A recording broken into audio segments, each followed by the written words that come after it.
G'day, folks. AOS Coach here. I hope you are all doing incredibly well and, I don't know, thinking about your own tournament because you're listening to me and this is the tournament talk.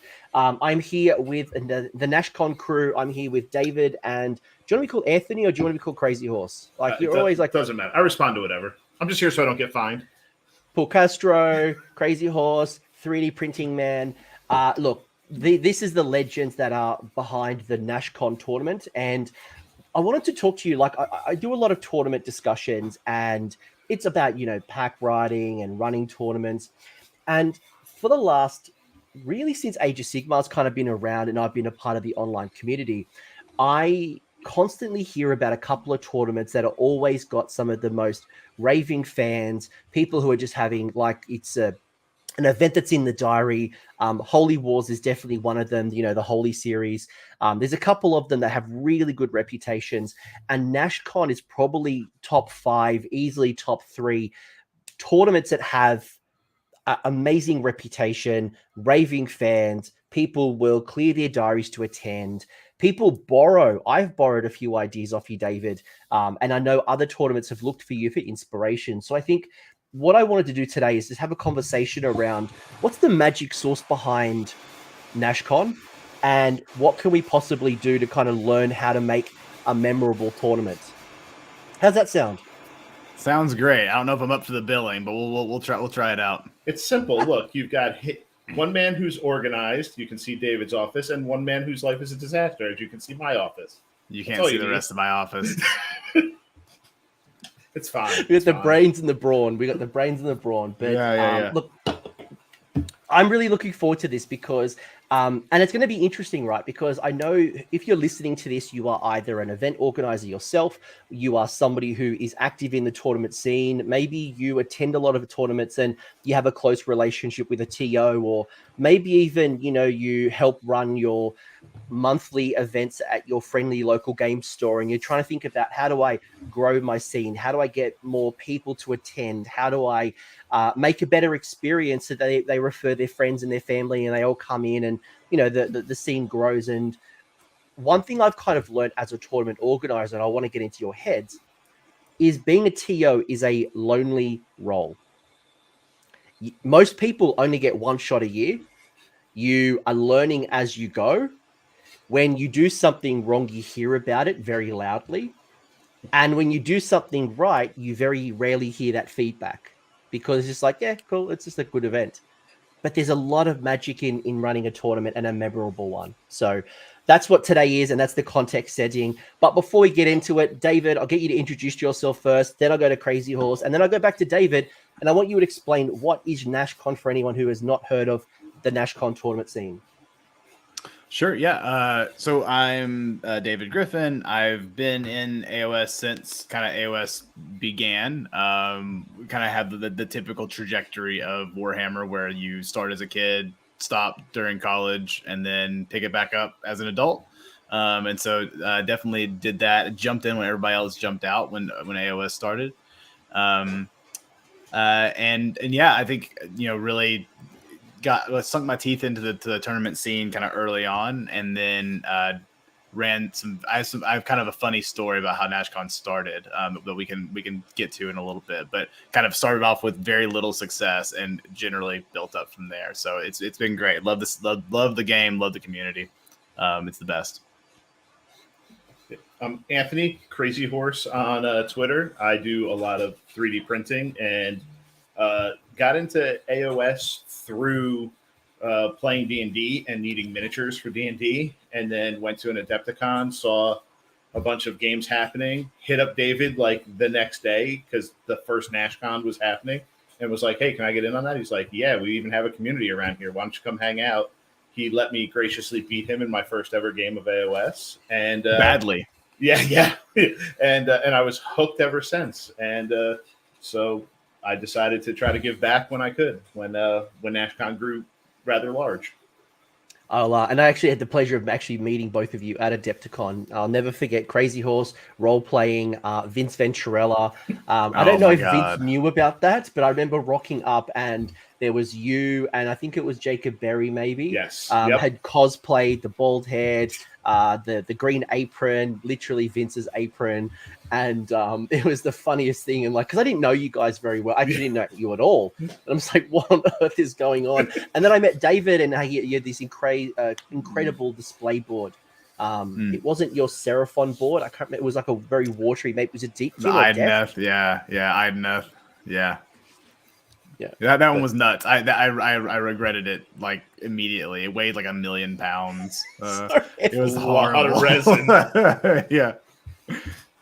So what is NashCon? Because obviously I imagine it's Nashville, Tennessee. But like, what is NashCon, and why should I attend? Yeah, so the background on NashCon is basically like I said, I got into the competitive scene relatively quickly back in like the Wild West days, and tried to run a tournament in Alabama, which is south of Tennessee, where I'm from, and we kind of made the pack. We like spent like me and a buddy of mine spent like days like making terrain, and it was one of those things like build it and they will come, and they didn't come. It was like basically like nobody showed up. And so we had to like do like a pivot like a weekend before, and we just like decided to do a thing locally in Nashville. And it was like a really, really small, just local, but we had a blast. And basically that got around a little bit. And NashCon is like a relatively small convention, mostly focused towards historicals. Like mostly historicals. And they had recently had a game system drop out and needed like to fill the space basically. And they heard that I was a TO, which was hilarious at the time because I really wasn't. I was like a failure as a TO, if anything. But I was like, yeah, sure, I'll sign up and run one. And we were like shared a room with like I think War Machine, or something. And like it was really like pretty. It wasn't. I don't think it was like maybe 30 something people, I think. So it wasn't like anything extravagant or huge. Back in those days, it was still like a sizable, tournament for AOS. And ever since then, we've kind of grown. We pushed the other game systems out of our room, and then we grew to a bigger room, and then we kind of got more and more space, and now we kind of are definitely like the biggest in the convention. So yeah, I mean, really, yeah. So it's based in Nashville, Tennessee. We're really close to the airport, which is also really nice for convenience. We share a hall with kind of vendors, and there's like historicals. It's kind of a little bit different than like if you were to go to an Adepticon or something where it's mostly what's a heavily like 40K, heavily Games Workshop. There's like, Star Wars Legion, and like, you're talking like hundreds of people. This is much more, it's a kind of a different mix than like your typical convention, but it's great. And they, we definitely occupy a lot of space and get a lot of traffic through the area because of the terrain and general shenanigans going on. Yeah, I remember it's funny you mentioned, because back in the day, people might not appreciate this, that I used to travel like literally across state lines. Like I'd fly 3 hours to go to a tournament, which was 50 players. It was back in the day, 50 players was like insane. It was so big. Now I'm going to LVO, 300 odd players traveling the world. I wouldn't like leave bed for a 50 player tournament. Actually, that's a lie. But like the scene has grown, exponentially. And I remember going to a tournament. Sounds very similar to what you've just shared. One called BrizCon, I think it was called, and we shared like a hall with fantasy battles. It was like the Ninth Age. There was Malifaux. I think there was some X-wing. Very like Sword and Spear. A lot of historical type. And it does bring a very different crowd when Games Workshop isn't the dominant tournament. So it's always fascinating. But like Crazy Horse, how did you get involved in NashCon? So when I first thought about playing Age of Sigmar, and I was at Adepticon, and David was on Warhammer Weekly, like that week's Wednesday episode, because NashCon was coming up. And I just moved to Tennessee like a year earlier, maybe 6 months earlier, so I didn't know anybody. So I reached out to him through email, and he's like, hey, we have a Facebook page. Come over here, yada, yada. Got hooked up with him. And so I went to the first NashCon. Honestly, typical AOS, this is my first tournament ever. I'm terrified. I don't know nobody. I barely know the game. I barely know my rules. Terrified.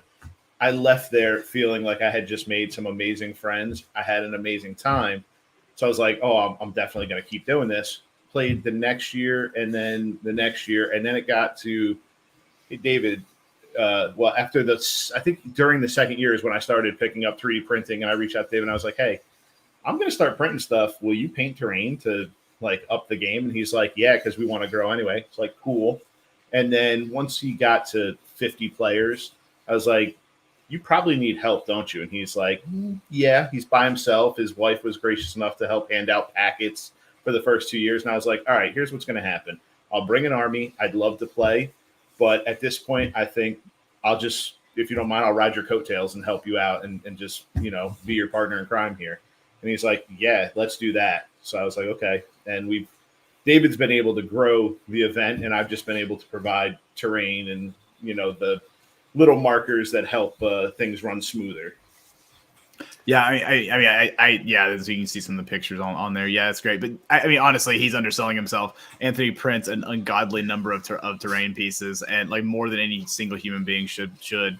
And then I could not have run NashCon the last year or the time before that without him. It's like once you get to a certain size, like no one person can do everything. And there are some other like logistical things like how you take in scoring and stuff. We switched to Best Coast pairings this year that kind of simplified it a bit.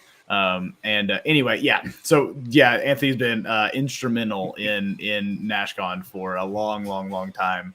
And I think has grown into the organized one of the two of us now. I don't know about that. I just stay ahead of the curve a little bit because my wife is gracious enough to let me travel to a lot more events than David gets out to. So I get to see what other people are doing and try to take things I think worked well and adjust things that I don't think they did very well so that we can have the best event we possibly can. Couple of lessons already. Number one is to get a helper. I couldn't stress that. And it's interesting because my community in Sydney, not a lot of people want to put their hand up as a tournament organizer, and everyone wants to play, which is great. But then your tournament scene is tied to one or two particular people who are running the scene. But as you've said as well, it's hard to scale when you don't have assistants. So if you can get involved and help your tournament organizer, even if it's for half a day, be the buy buster. Many hands makes light work. So yeah. That's certainly a lesson I would share to a tournament organizer listening to this. But one of the things, and part of the reason why I wanted to bring this up, and 3D printing is definitely going to be a topic because I am a 3D printer. I go to Crazy Horse for advice all the time. But I want to know what makes NashCon special, like what makes it different compared to maybe some of the other tournaments. And I'm not like tooting your own horn or like, we're the best for these reasons, but just more, what do you try to achieve with NashCon? How are you bringing it to life? What is the theme? Like, what is it your tournament all about? Yeah, so I think it boils down to a few things. One of them is, we talked about it. I think we focus really heavily on terrain. We want the terrain to be like a focal point. We want you to be kind of immersed, and we've really worked on like immersive terrain tables, where you're having to make like really good, like tactical decisions based on what's on the table, as in addition to like what the armies on the table. I think that's one aspect. I think probably over the years we kind of have, I at least early on in NashCon, I kind of cribbed a lot of stuff from other events that I liked. So the 2-list format came into it. I'll explain what that is. The 2-list format is basically you bring 2 lists to two armies to the event. They can be as different as an artifact switch, or they can be kind of 2 completely different armies as long as they're in the same faction. And the idea is that you reveal which one you're going to play with at the start of the game, kind of at the same time as your opponent. And with that kind of and you play each of them at least once in the over the course of the event. And I think that allows a little bit of flexibility in play, especially adapting to what it's like bad matchups or scenarios. So that's kind of another. I think I took that from a Facehammer event. I think like a long time ago, like a long time ago. So if anybody thinks that I invented that, I certainly did not. Well, I think it's very popular in the Malifaux scene, like War Machines. They do 2-list formats. So, and I think Magic the Gathering has some 2-deck formats. So it's not like unique to gaming, but it's something that's unique to Age of Sigmar. And I know when I was talking to some, I've got a little tournament organizer chat in my Discord, and I was talking about this particular episode. And I know one of the concerns that came up was the fact that, with 2-list format, that is potentially going to be a hindrance to people who travel, right? Like, do I need to bring a whole bunch of new models? Do I have to completely gut my list? And it's awesome to hear. It could just be an artifact change. It could be a minor hero adjustment where you maybe reinforce a unit and it's a minor tweak.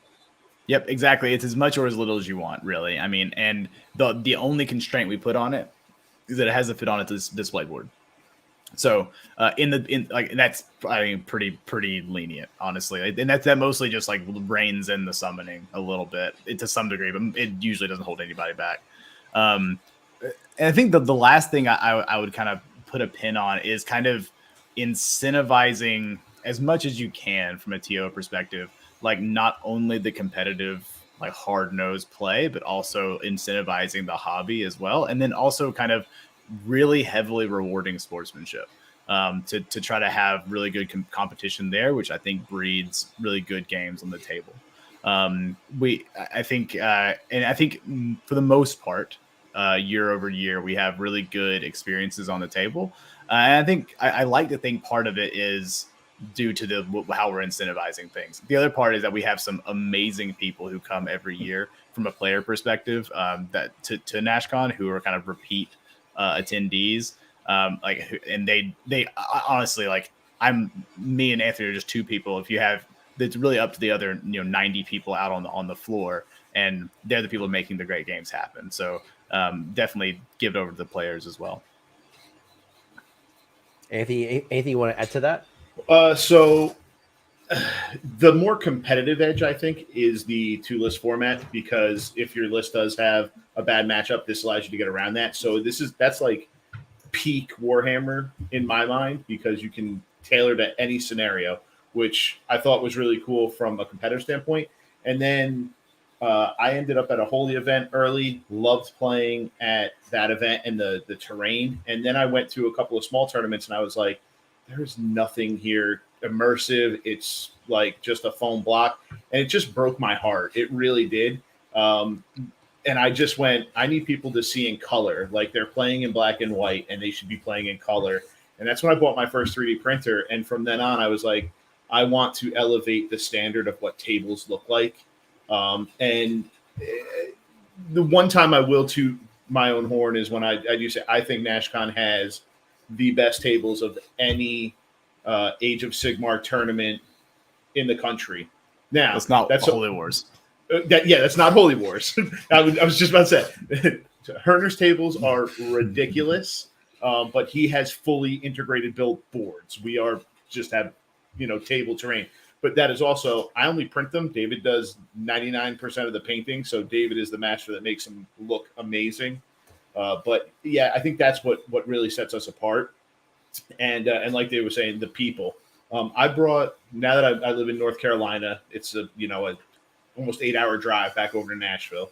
I convinced 3 people from my local scene who don't normally travel for tournaments to come over to NashCon, play, hang out. When I got back, they all said, like, this will now be on our yearly rotation. The people there were so amazing. It was such a good time. So many friendly people. Like, that's what you like hearing at the end of the day. Because I think the other thing is there aren't many, and maybe I should also add this, because I think one of the things that inspired me early on was that there were virtually no tournaments in the Southeast United States. Like, they're like it's obviously huge in the Midwest. There's a really good West Coast scene. There's some Northeastern stuff going on as well. But like the Southeast was just like, I think they went really heavily Kings of War when AOS came out. And it was just like gutted from an event standpoint. And so I was really kind of passionate about having something that was, a meaningful GT in this region. And I think what was really exciting over the years is we've gotten more and more of like the regional players coming. Like, we had a really strong contingent coming from like Georgia, had some people come from North Carolina, Alabama. So anyway, that was something that was really cool, and I think it can just contribute to the health of the scene to get more and more players kind of from all over to play in the same place.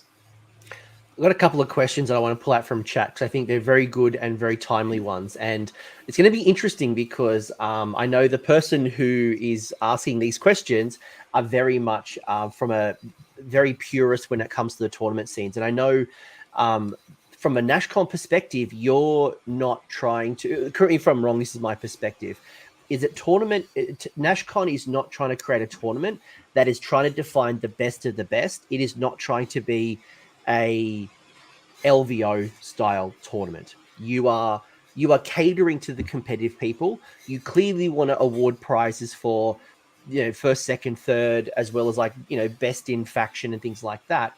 But you're also catering to the middle, the fat middle. It's the people who are giving up their 2 days of their weekend. They want to roll dice. They want to win more than they lose. They want to show off their hobby. They want to have some good games. They want to meet some new people. So, that's my perspective, and why even one of the very first experiences I had looking into NashCon all those years ago was you introduced secondaries before Games Workshop really introduced secondaries. Yeah. You had those 19, we now call them auxiliary objectives from second edition, but you had, I think, 19 agenda cards, and you would randomly draw 7 of them, and each player would have 7 different agendas that they would have to achieve. And that from a competitive point of view is like a red flag. It's like, whoa, wait a second, everyone's not on the same playing field. But that's kind of not the audience you're going for. You are trying to cater for the fat middle, but still help either side, right? The most competitive, but also the people who are going to be bottom tables. Is that a fair assumption? Yeah, I think to a degree. I think I personally am a very competitive person. I feel very strongly about the competitive AOS in general. I enjoy it a lot. So I kind of push back a little on the notion that it's not a competitive tournament, because there's some really top level competition, and I would say that the schemes back in the day brought out the most competitive people, because you're given a set of objectives that you couldn't plan for, so it was only based on your skill basically to be able to get it to do it. When I say competitive, though, I just want to define. When I say competitive, I'm not mean we're all hang around in a circle and we all make up a story of who wins and who loses. It's more like the rules as written type tournament, where we play very strict, this is how the game is defined. There is no rule flexibility, no manipulation. It's who can win within this very defined parameter. That totally true. Completely agree. So I'm definitely in the D&D mindset of these are rules, not these are guidelines, not rules kind of type thing. Like there are basically some things that you can bend a bit, and I'm okay with that. And right, I mean, I think every tournament, I have no problem with the by the book tournaments. I think they should exist. That there's a reason why the book has rules for running tournaments, right? That's and there's a reason why ITC is set up to kind of give you a blueprint for how to do your thing, right? And those should be a thing. And there should also be plenty of room in the scene to do kind of more unique and varied formats that give people different options, right? And so, so I mean, in that regard, we certainly do scoring. Our scoring is, maybe a little bit different than typical ITC. We do layer in pretty heavily the soft scores, or your hobby scores, so your sports and your paint, coolest army, because I think those aspects of the hobby are just as important as what you roll dice for, right? And so I want to reward that, commiserately. I think but we also we do full on only gaming awards as well. We have best general. So trying to reward all aspects of the hobbies and give out enough awards that you have lots of things to shoot for. Yeah, and again, I just want to reinforce, I'm not saying that it's not competitive. You do have great players. People are still wanting to go 5-0. They still want to do the best that they can. But there is also flexibility and I guess storytelling and narrative. Because, you know, like if I was to look at some of the tables, and this is not a criticism, please don't take this as a criticism. You look at some of the tables and you go, you know, they might be a bit light when it comes to line of sight blocking, which is not the pure definitive, like I want to have, you know, the different parts of the terrain map, I guess. But anyway, like it's where I wanted to go with the question I wanted to ask you was the first thing I wanted to ask was around the policing of the 2-list format. Is that difficult to kind of make sure that everyone's at least done their 2 lists at least once through the 5-gamer? It's an honor system. So we don't police it. Honestly, I have better things to do than to do that. Yeah, you're an adult. You paid your money to come play. Yeah. Hopefully you're adhering to that kind of standard. And I've yet to hear anybody that hasn't played their second list, at least, you know, in a game.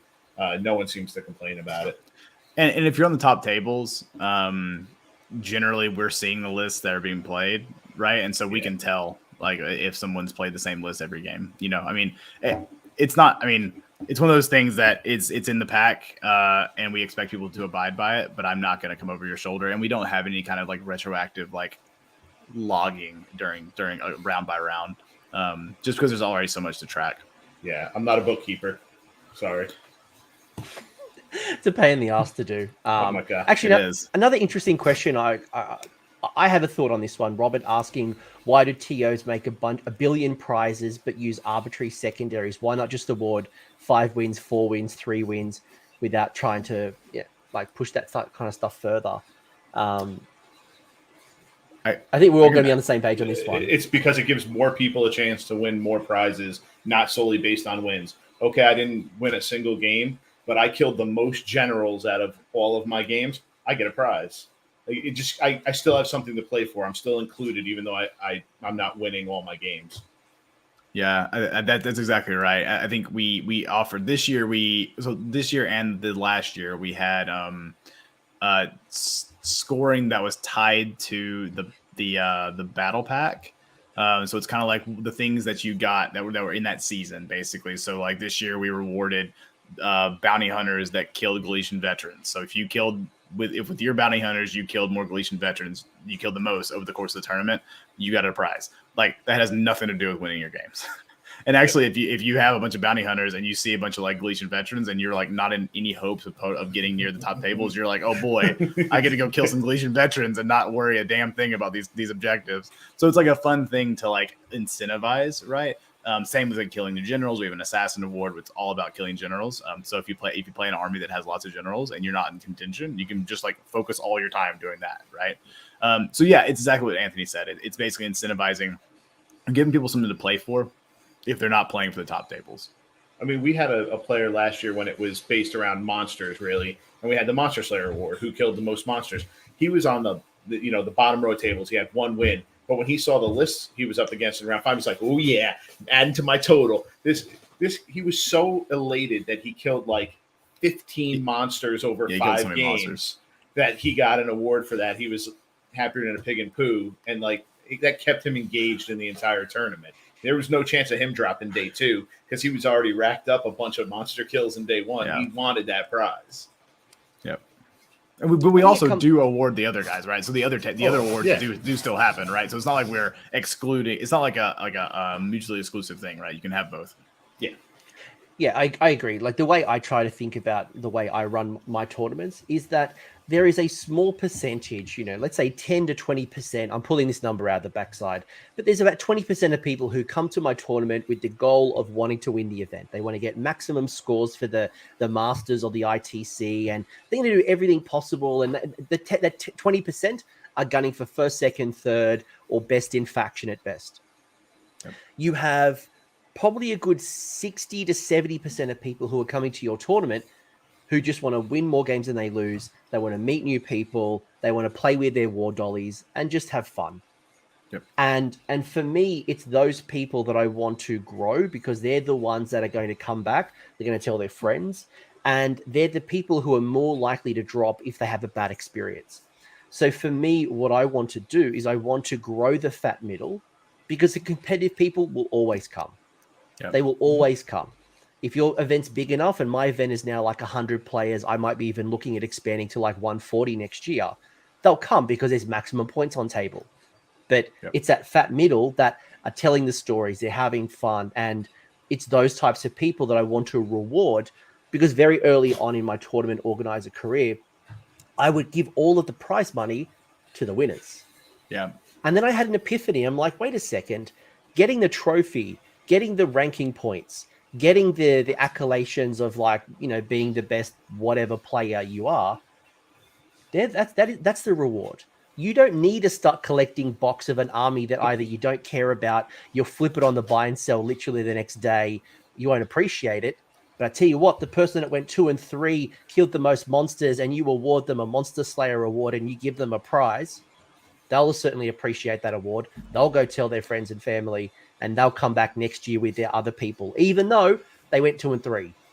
That's exactly right. And also, so on the note of prize support, I think the thing we did it different this year, and it was like my favorite way to give out prizes that I've done, is we basically we had a pretty decent haul of box of model support basically for prizes, and we basically in round 5 went and did like a random number generator and came up with a bunch of and just rolled up tables and went and had the people at the table roll off, and whoever won got the prizes. So it was like completely not tied to any awards. It was just giving people who attended the event something cool, and actually the people rolling against each other. It was pretty funny too. We also did with like random stuff, like Jacob Barry's wife made NashCon cookies, and we also gave those away at the table and made people roll off for them. It was amazing. Like it was a really fun thing to do. I think that people really like appreciated.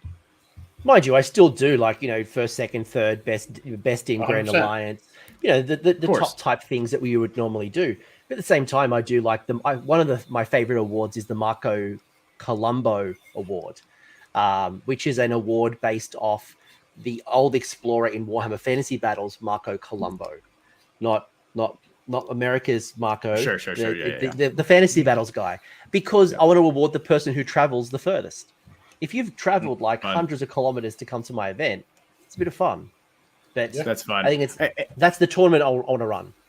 I agree, and if we were going to keep to put a pin on the prize support thing, that's another thing that I did from the very beginning with NashCon is basically as part of the convention, I get like a certain relatively small percent of each ticket sale that I'm allowed to allocate to prizes, and from the beginning, I kind of identified. I think I may have stole this also from Facehammer or stole it from someone who did it. But these engraved weapons, they're actually like legitimate weapons. And I found a company in the U.S. that does relatively affordable kind of engravable weaponry of different kinds, mostly like swords, a couple axes, stuff like that, and basically engraving in the award in that weapon and giving those out as prizes. So instead of kind of like your plaques or your like ribbons or whatever, which are fine, like totally cool. I love my Adepticon medals. Those are freaking sweet.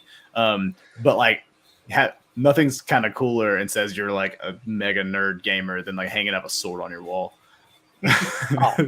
Yeah. Yes, Gareth, that's exactly why I'm coming to the LVO. I'm coming because I want the Marco Colombo Award that doesn't exist at LVO. But I think I asked you an earlier question. It's what's the event that I want to run, and I think that really is the part of my decision tree.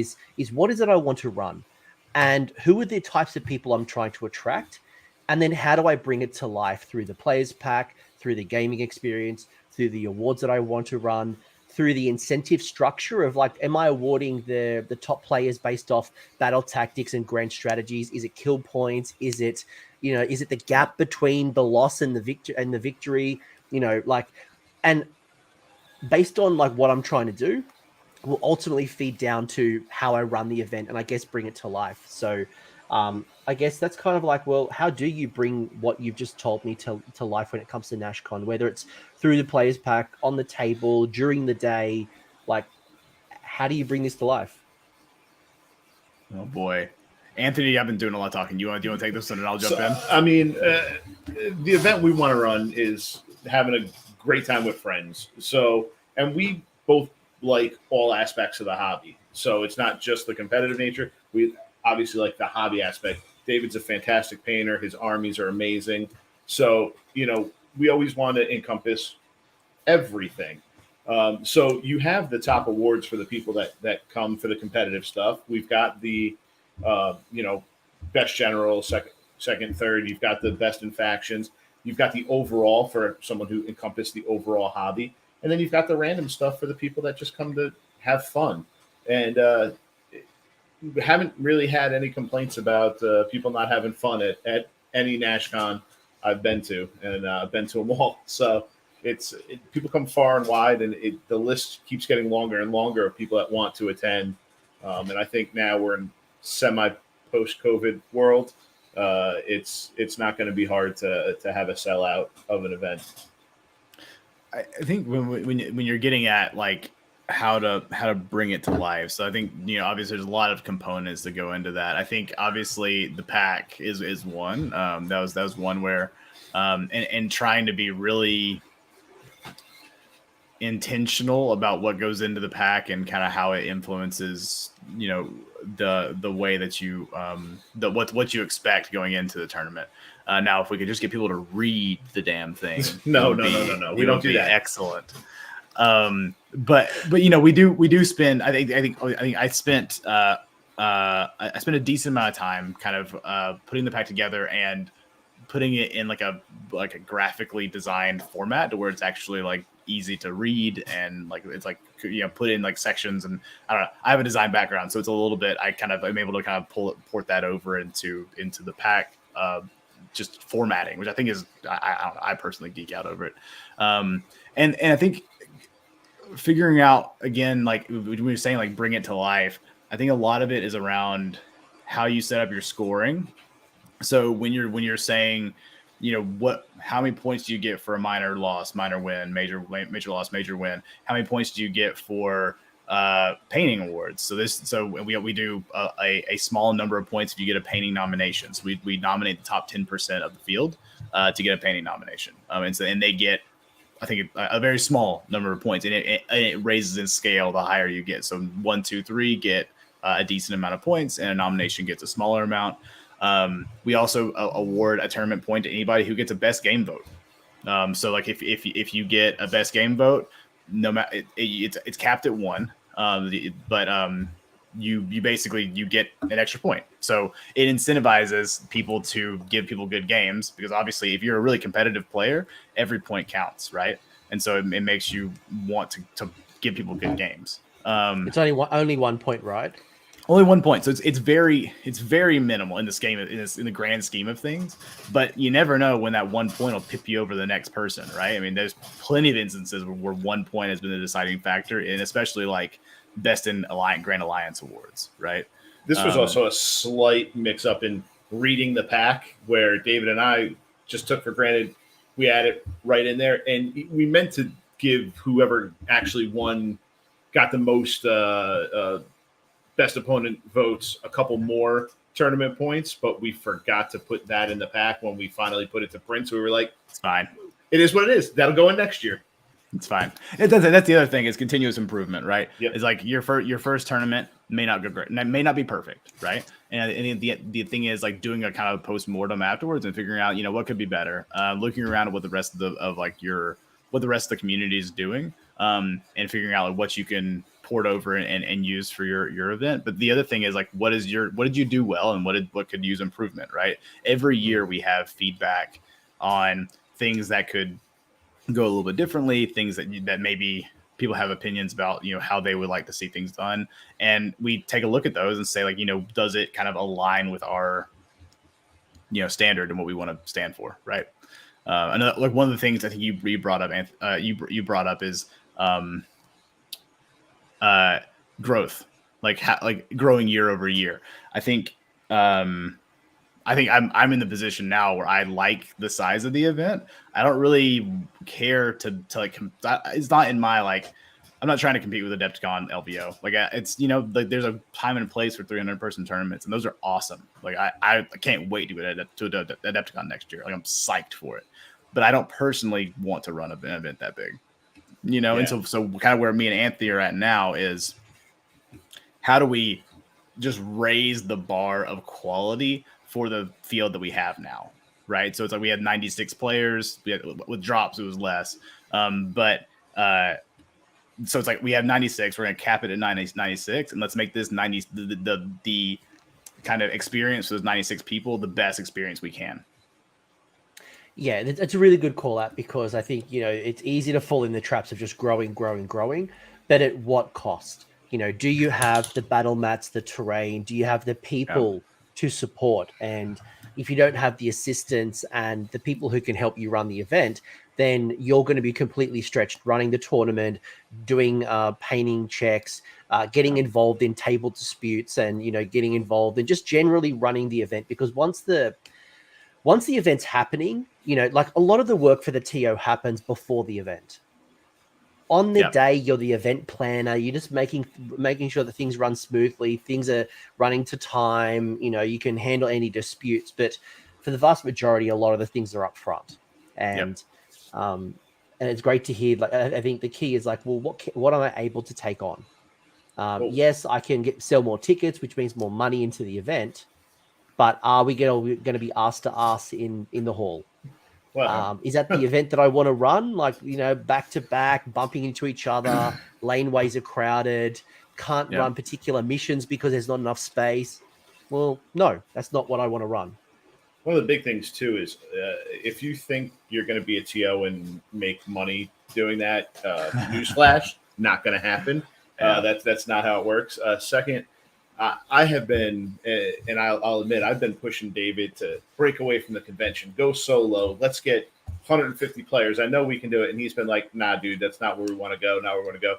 And then, you know, this year I really realized he's right for a couple reasons. The biggest one being, where do we store 96 tables worth of terrain? Because it's not just flat pieces of styrofoam we're storing, right? There's some sizable terrain on these tables. And this is also why I don't go to visit David's house, because I'm afraid of his wife, because, you know, I've taken up 3/4 of David's, you know, spare room in his house with terrain for NashCon. I keep, you know, a dozen tables at my house. We've got other people that are storing at their house. You know, so mats are the same way. I mean, there's a lot of storage alone that goes into running an event. Yeah, my garage is full of battle mats and terrain, and I've had to buy like multiple storage like cabinets just to store all the terrain. I'm now at a point of inventory where each of the boxes has, you know, defined inventory. This is my GUR box. It's got this much. And I think Gareth, I just want to call out one good question that Gareth has kind of called out is, you know, if you want to grow your scene, if you want to kind of get big, it might not necessarily be just one tournament a year. You actually could run multiple events throughout the year. So if you miss your NashCon, your 60 player, well, maybe every 6 months you run a 30-man event, or you run a narrative component instead of the GT. And, you know, there's a lot of different ways of tackling this other than just this one big bang tournament a year. So it's a really good comment. Well, let's be honest. I totally agree. I mean, there is no shortage of events anymore anywhere in the world. You can find an event almost every weekend. And I know most, like I do, I know David still very much enjoys playing. So running just one, and then I still run one or two very small one-day events, you know, here or there to help out around my local scene. But then I can go out and play. I don't have to always be doing the TOing. Yeah, I agree. I mean, I think it's especially great for communities that are building, like communities that are kind of in a growth pattern, to do like smaller, more frequent events, because you're able to kind of capitalize on players who may be new or maybe building their armies, and like you lower your paint requirements down. You're able to your goal is to just get people on the table playing games, right? And so like you don't necessarily need to have, you're not trying to aim for like 50 to 100 people. You're aiming for like 20 to 30 and like getting people in games and also getting used to playing tournaments, right? Because there's nothing scarier than going from like ground zero to like 100 people, and you can get super overwhelmed. Yeah, it's a good comment. I know I'm already thinking about running something when the new General's Handbook goes live. So at the same time of LVO, we have CanCon, which is Australia's, well, it's actually been the world's largest event. It's 240 players, the current record. But there's nothing in the diary because it's Christmas time in December, right? So to run a big event in December is just asking for trouble. That how do I get some practice between LVO/CanCon? Well, I'm going to look at maybe running something, no painting requirement, something where we can kind of learn the new General's Handbook and the new framework so that we're prepared for the next GT. And the last time I did this, which was the introduction to third edition, I had 70 players. I had 70 players for an introduction to GBH 20 to third edition. It was crazy. That's the thing. That happens to us every year in NashCon. That they just to win due to when they release the new GHBs now is like it happens right before NashCon. It happens like 2 weeks. 3 years. So it's like always like, all right, here goes Wild West time. Yeah, David and I are sitting over there. Okay, what rulings do we have to make this weekend? Yeah, it does make rulings a challenge sometimes. Well, you've actually got a question that I wanted to ask you because as a TO last year, it was a lot easier for me because battle tomes weren't coming out as frequent, and they had an FAQ period of 2 weeks. Do you remember the good old days when books were FAQ'd 2 weeks after release? Oh my god! Now we're in a point where it's 4 weeks, 4 to 5 weeks approximately now, and books are dropping like it's crazy the amount of books that are dropping right now. How, as a tournament organizer, do you handle that? Do you ban people from using non-FAQ'd books? Do you house rule? How do you guys tackle it? Yeah, I would say if there's anywhere that personally me as a TO can improve for next year, it will be in that area. I've had a lot like in my personal life, like I had a baby and new job and stuff. So I had a lot of stuff I couldn't like focus on the rules side, and I'd make a lot of rulings on the table and probably didn't do as good of a job as I could have because I wasn't as prepared. Right? I think it's tough. I don't have a great answer for this one. I think to some degree you have to have a little bit of grace and hope that the players at the table kind of can roll with you a little bit because there's just a lot to understand, right? I would argue that this GHB is one of the more complicated of any of them, if not the most, with all the stuff kind of 3.0 in general has a lot more going on than the other editions. And then the books coming out at the pace they're coming out, it's hard to keep up. And so I think generally what my advice would be try to keep up as much as possible. If you can't do it, then try to have a helper who keeps up better than you do. And that's why Anthony's here. So, yeah, I mean, I'm not a fan of no FAQ, no play. I don't like that idea because if someone only plays one army, that's their army they've always had. If you're a Gits player and all you play is Gits and the book drops tomorrow, well, no, you can't come to the tournament because now you can't play the army that you play. I don't like that idea. Maybe controversial take here is I think GW is doing a better job than ever of actually writing books to where there's only one or two minor things that are like, this could kind of be a little iffy in the way it interacts. So most people know about that ahead of time. And I monitor, a lot of the Facebook groups and I monitor Twitter and then my local community has, a fair amount of competitive players that travel around. So I keep an ear to all that stuff and I'll make notes about it and think about it. And I'll send them over to David, like, hey, David, we should talk about these couple things and put them like this year. We put a couple things in the pack ahead of time and said, hey, barring GW dropping an FAQ, which luckily they did before our NashCon, these are how we will rule these specific things that we know are the biggest things people are talking about. Anything else that you can think of, email us and we'll, try to nip it in the bud ahead of time. Yeah, it was funny we did that, and then like a week later they actually released the actual GW ruling, and I was like, God, come on. Yeah. But yeah, I mean, I think I agree with Anthony. I think I'm not a fan of not allowing non-FAQ books. I think you gotta let players play with the rules that are most up to date and just be prepared to make rulings on the spot based on your understanding of the game and kind of what you think is the best like ruling to make. Yeah, I initially, like very early on in my TO career, back when it was a 2 week FAQ drop, I was very much in a no FAQ, no play. Sure. That was how I was. Now that it was 4 and 5, and I'll never forget Daughters of Cain. The Daughters, I don't know if you remember this, but Daughters of Cain, their most recent book was 8 weeks. Oof. Yeah. It was 8 week delay. Them and was it Nighthaunt? I think they were the dual battle time at the time. Yep. 8 weeks. So if I was somebody who had bought my ticket to NashCon 6 months ago, I've been building, painting, putting so much effort into my army, and I happen to get a battle tome. And then, or I pick up my army, I rush paint it, and I just want to play with my new army. And yep. I mean, I should have got my battle tome. You said 4 weeks. You said 4 weeks post FAQ, and you didn't bring it to me. How is that my fault? And I now need to go play a new army, or like, like it's a bad experience. I think what you said is great. I think Games Workshop has been a lot better at their rulings, and what is broken seems to be very obvious. You know, perfect example was Daughters of Cain and Fire Slayers both had an ability to do a 4-up rally. Okay, clearly that is for Daughters of Cain or Fire Slayers. You shouldn't be rallying 4-up dragons as an ally. Right. Nope. Cool. Yeah, we're all in agreement. That's not going to happen. Sorry. It's pretty obvious. You go onto Twitter, you go onto your competitive communities, and you'll find the things that people like red flagging is that this is a concern. Yeah. Yep. Question from Sigmar Savage. I like this one because I recently just played a tournament who did this. Is how do you both feel not using battle tome specific grand strategies or battle tactics? The only way I will play. Cut them out. Yep. I think I feel pretty strongly about it. I don't think that I think you just play with what's in the book. Don't use the army specific battle tactics or grand strategies. I don't think they're balanced.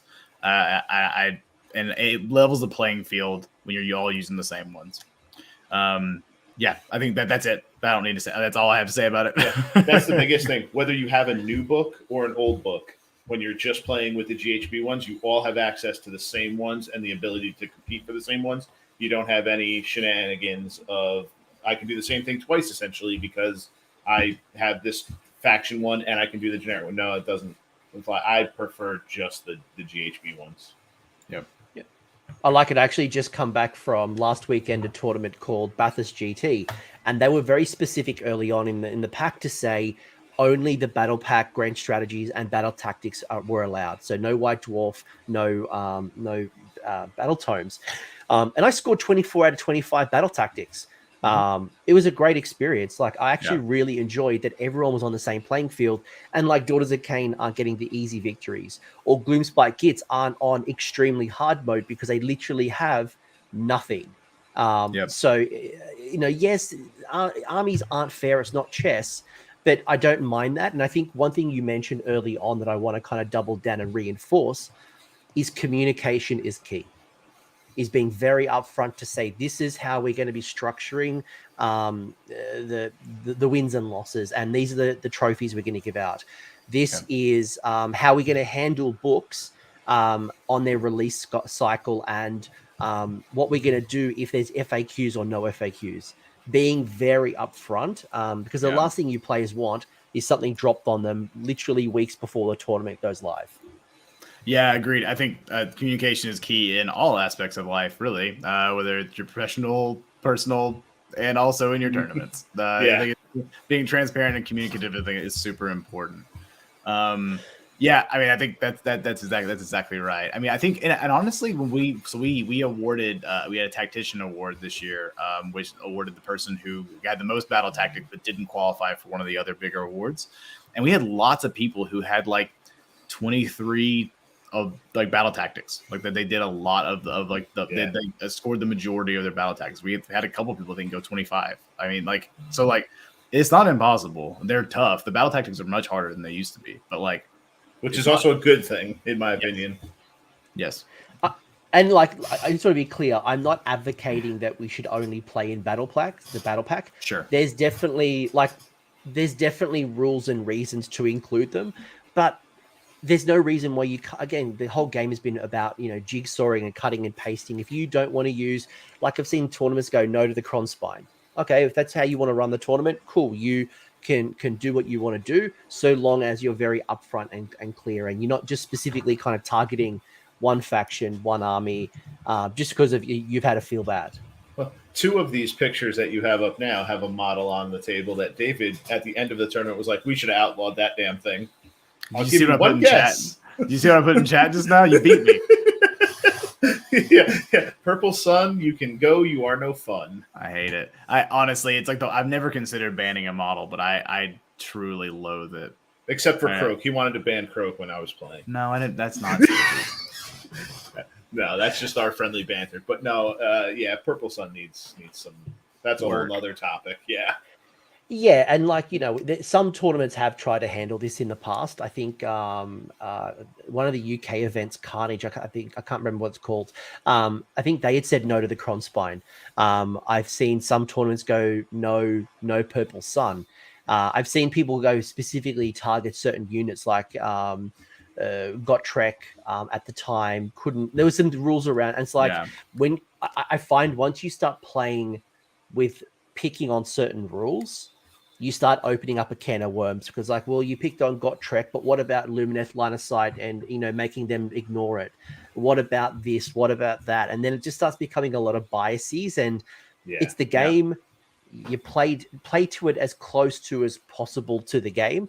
If something is just fundamentally broken, or something that needs to be clarified, like it took 18 months for like Courage and Overlord's Fly High to be clarified, cool, intervene, but try to play the game, I think, as close to it as possible, with your own tweak and spin.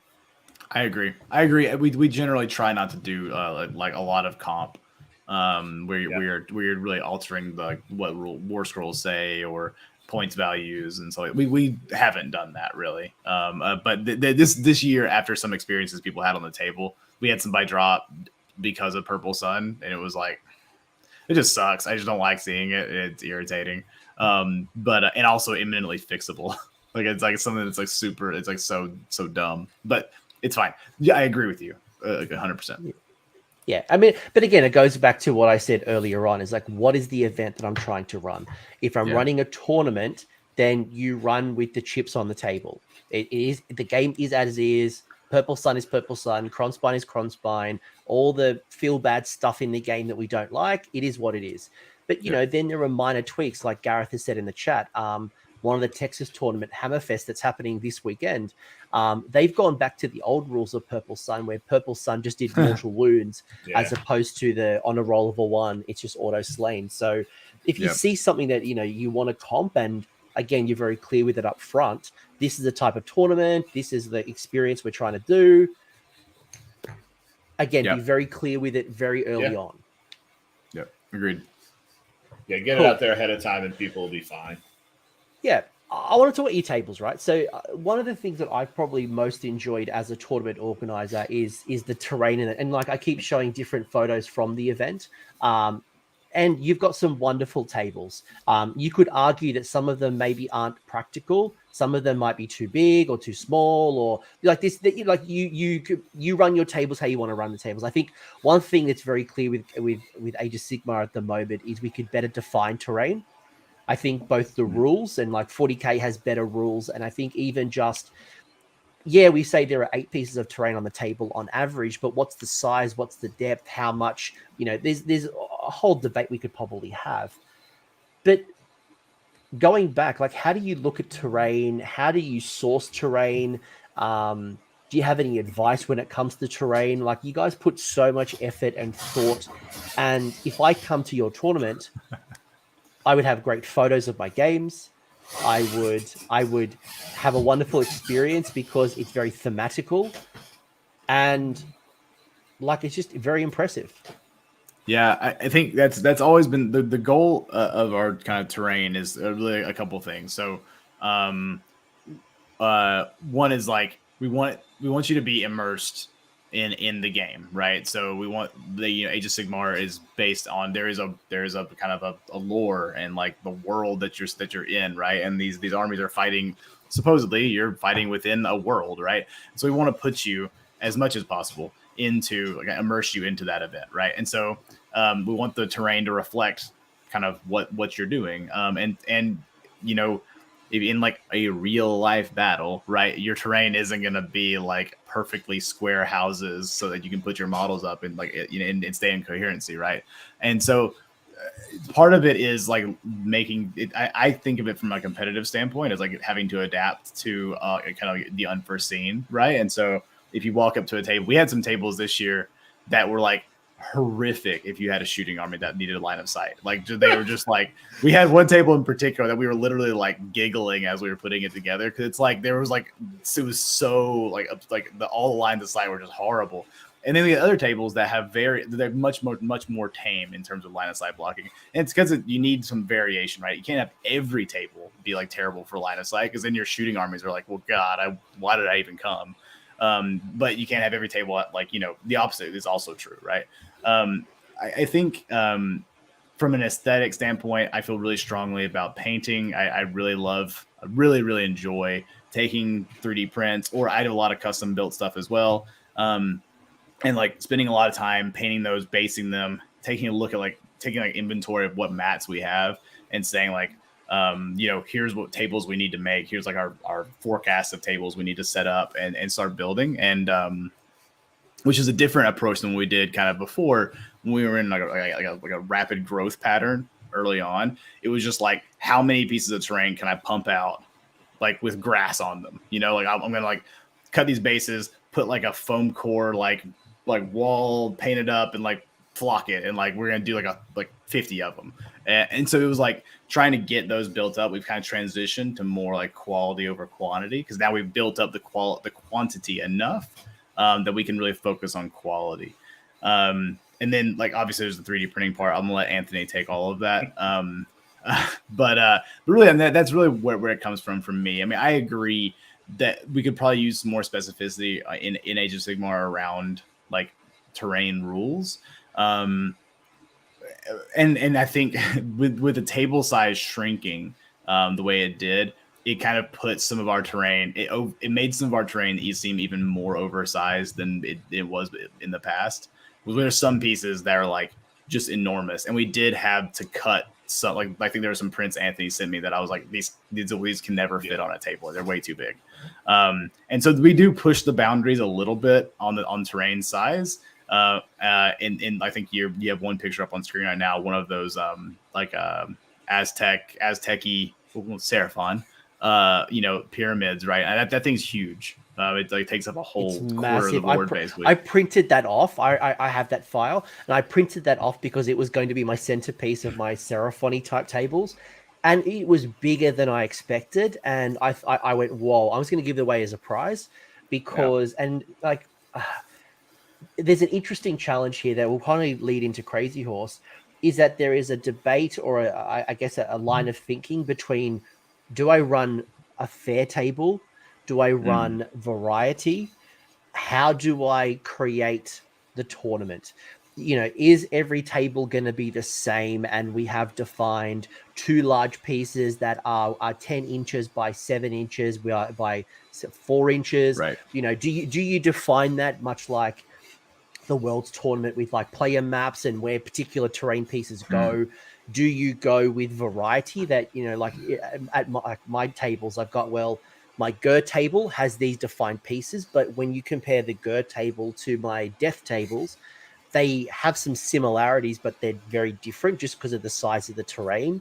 And I guess it depends on, again, like what type of tournament you're trying to run and the type of experiences you're trying to create. So I don't think we have a defined perfect solution just yet. No, I do think it depends on the kind of tournament you're trying to run, right? I think the ones that are your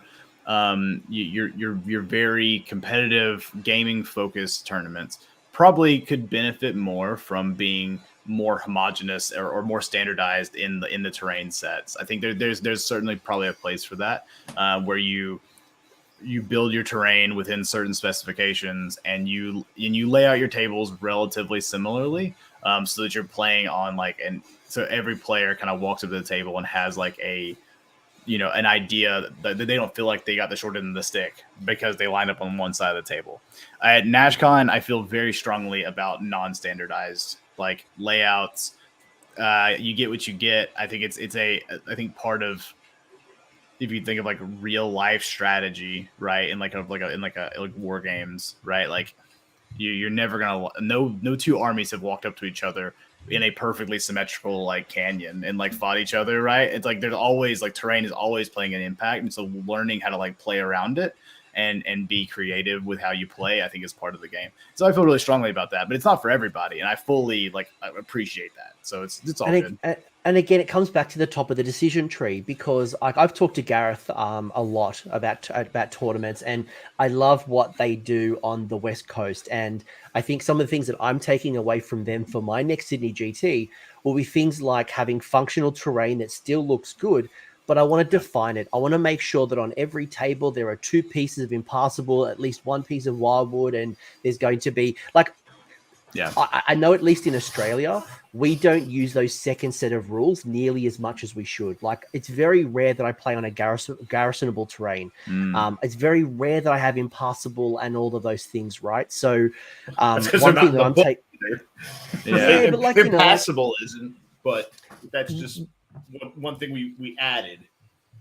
I really like that, but we just don't play with it. And I think as a tournament organizer, I can better define it. I'm certainly taking those ideas off the West Coast, but I want to kind of get some of your thoughts around like terrain and how can I level up my tables if I'm a aspiring TO, or I'm, I want to expand. Give me some thoughts.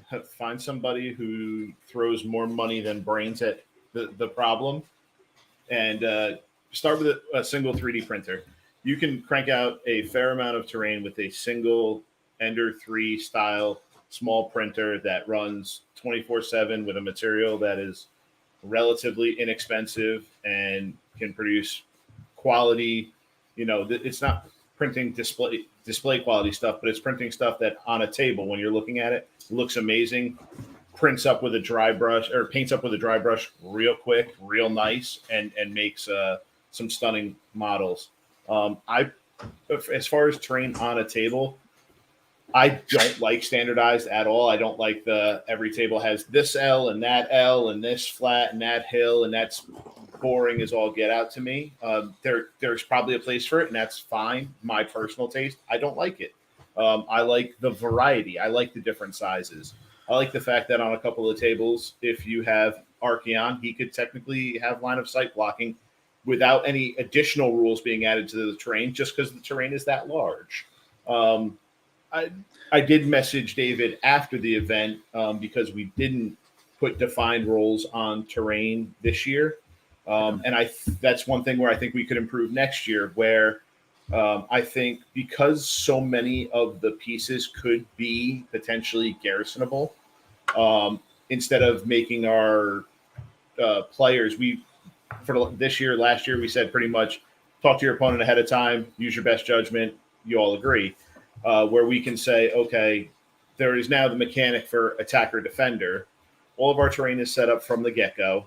Our terrain never leaves the table. Nudge it if you need to put your faction terrain in. We're cool with that. All of our terrain has mysterious terrain markers already set out on it. Leave those where they are. But maybe next year, I talked to David about whoever is the defender, they get to pick 2 garrisonable, 2 impassable, note those, and then the attacker will get to choose sides and go from there. I think that's one thing with some of the feedback we got this year that we could improve for next year on that front. Yeah, I think I agree that we could probably do more to specify, what counts as impact. Well, first of all, impassable needs to be better defined by GW, like in terms of like a broad rule, right? But specifying like what could be counted as impassable, right? So like if it's over a certain height, if it's 5 inches tall or higher, like it's impassable or something. You know what I mean? Like that's as an example. And so that being a blanket rule. Agreed on garrisoning. Like I think because we preset all of our tables, it makes the attacker defender much less of like there's much less interplay in that part of the game. And so there's probably more work we could do there, and it's part of the feedback loop that we talked about. Like as you complete a tournament, like what could you do better? That's probably something we could do better. But Coach, just what? Oh, go ahead. Go ahead. No, please continue. Well, I want to make sure I fully answered your question, because I think you also, part of your question was like, if we were talking to other TOs or aspiring TOs, like how would you level up your terrain games? That part, was that also one of your questions? Yeah, because we talked so much about the importance of terrain, and if I'm running a small event at the moment, or I'm an FLGS, or if I'm going, how do I improve my terrain? What's the lessons here from NashCon? Because I hear so much raving feedback, and you put so much effort into the terrain. Yeah. So I think I certainly, I mean, to say that you need a 3D printer that's probably not fully realistic. Anthony, it is realistic. Don't listen to this man. He's a heretic. But all people don't have access to a friend with a 3D printer, right? Or their own 3D printer, right? And some people are on a budget and have to like do terrain in what way they can, right? And that would define me kind of like early on in my NashCon days, right? And I don't think I was getting a lot of like accolades for my terrain like in the first NashCon, but it was like, but I think there are like really some pointers, right? Some things that I think make good terrain. First is basing your terrain, so you can see in the pictures you have on screen right now, having like footprints for your terrain pieces. It helps define where that thing sits in space. Also helps people put models and get cover bonuses, right? So even if you have like a building that you normally would have a hard time putting like models on top of, if it's based on top of something, you can put models around the rim. And basing material is super cheap. Like you can buy, I don't know what they call it in Australia, but hardboard is something that is what they call it in the US. It's basically, I think it's like $8 for a 6 foot by 4 foot sheet. So you get, with one of those sheets, you can do like 5 tables worth of terrain at least in bases. So that's one. I think that's really pretty easy. I think that the entry level on that's pretty easy. You probably need like a jigsaw to cut it. The other one is there's plenty of like relatively affordable like terrain materials. Like a lot of your like hardware stores carry insulation foams. They're like hard like insulation foams that you can buy, chop up into like rocky looking forms or walls or anything, and you can make relatively realistic looking pieces with a little bit of effort. Also, you can go buy in bulk. Amazon has like giant bags of trees you can go buy. You can buy like a bag of like 50 palm trees for like $12 or something. And so like, and there you go, right? So all of a sudden and then the other like components are like sand, because you got to put texture on your bases. You can buy a bag of sand for like $5 and it'll last you your whole life. And then things like flock can get kind of expensive. You can find really cheap alternatives. The other one is painting. So when we come down to painting for terrain, people ask me this all the time. Like, how do you paint the terrain that you have? Like, there's so much terrain. If you came to NashCon, I've painted probably like 75 to 80% of everything on there. And I just assume like you got like Mechanicus Grey and you got like Sterling Mud, and like I assume like you're null and oiling everything. I don't wash anything. So my first thing, I use 0 washes on terrain. I refuse. It's the most expensive way to paint terrain. I disagree. I so disagree with that. Okay. Because if you go onto YouTube and like look at Dungeon Craft, or you go to the Terrain Tutor, they show you how you can make like a black or a brown wash with acrylic ink with a bit of like, it's so easy to make, and it makes a huge difference for me. I wash everything. But I don't use GW wash. I clearly do not null oil my terrain, but I make my own homemade wash. So that maybe I should have clarified. Using GW shades for terrain, I would never ever do that. I have watered down acrylic paints and like use those to get into shades. So I should have clarified that. My bad. Yes, but people ask me like, so did you like coat it in like Agrax? I'm like, hell no. No. But I think the big thing is, 2 things I recommend for painting terrain. The first is, if you can go to your hardware stores, usually carry camouflage paint. So it's paint used to paint camo. It's a very specific kind of rattle can, but it's basically, and you get that it's the most matte you'll buy anywhere. It's like, because it's meant to be camouflage paint, so you can't have it shining, right? It's maybe like $1 more expensive than your normal rattle can. It's usually extremely like it coats really well. It's like coverage is really strong, which is great for, and it's a little bit thicker. So it fills in those lines on your 3D prints. It's great. Like it's like the best stuff. So that's my first thing. I usually base coat with camouflage paint. And they come in your like standard like earthy colors, right? Because it's camouflage, right? They have like sand, like dark green, brown, and black. So like the colors you want to base coat your terrain with anyway. So that's number one. Number two is craft acrylic paint. Like you can buy it pretty cheap, any craft store. You just mix it up. You basically you get white, brown, yellow, black, and that will probably cover you for like 90% of your painting, right? Like, because you can just mix them together and make all the colors you need. Buy them in the big tubes. You can get a big tube for like $5, and it'll last you a long time. The great thing about acrylic paint, the craft acrylic paint, is, again, if you're using 3D prints, but even if you're not, it fills in those gaps, because you're like you dry brush it in, and you build up layers basically. And it's just a matter of kind of like, when I go to paint like a table, I usually do a table at a time, and I'll have everything base coated, and I'll just go in. If I'm doing like a level up for brown, I'll go in with my like dark brown base coat, and then just gradually mix in yellow and white into brown, and by the end, my last mix is mostly yellow and white, and it's my highlight. And I can do a table pretty quickly, just by sticking with mixing craft acrylic paints. So those are really my recommendations for, like, if you're an entry level TO kind of trying to get in. There's a lot of cheap ways to make terrain. You don't need to be intimidated by price point, really, because that shouldn't be a huge barrier. If you have access to a 3D printer, obviously that's the way to go. Like that is kind of like, that's what's leveled up the NashCon terrain, like, period. But anyway, that's kind of my recommendations. I hope that kind of answers your question, Coach. Yeah, I will say, though, I was having a conversation with Crazy Horse just before we went live, and I was saying that one of the things so first off, I agree with you 100% when it comes to basing your terrain. That was a piece of feedback that I got in my second year, is I was 3D printing a lot, but I wasn't basing them nearly as much. And there was some discussions around, like, where is areas of effect, and it probably wasn't as clear as it should be. So I took that on the chin, and my latest tournament, I'd gone and based like all of my pieces.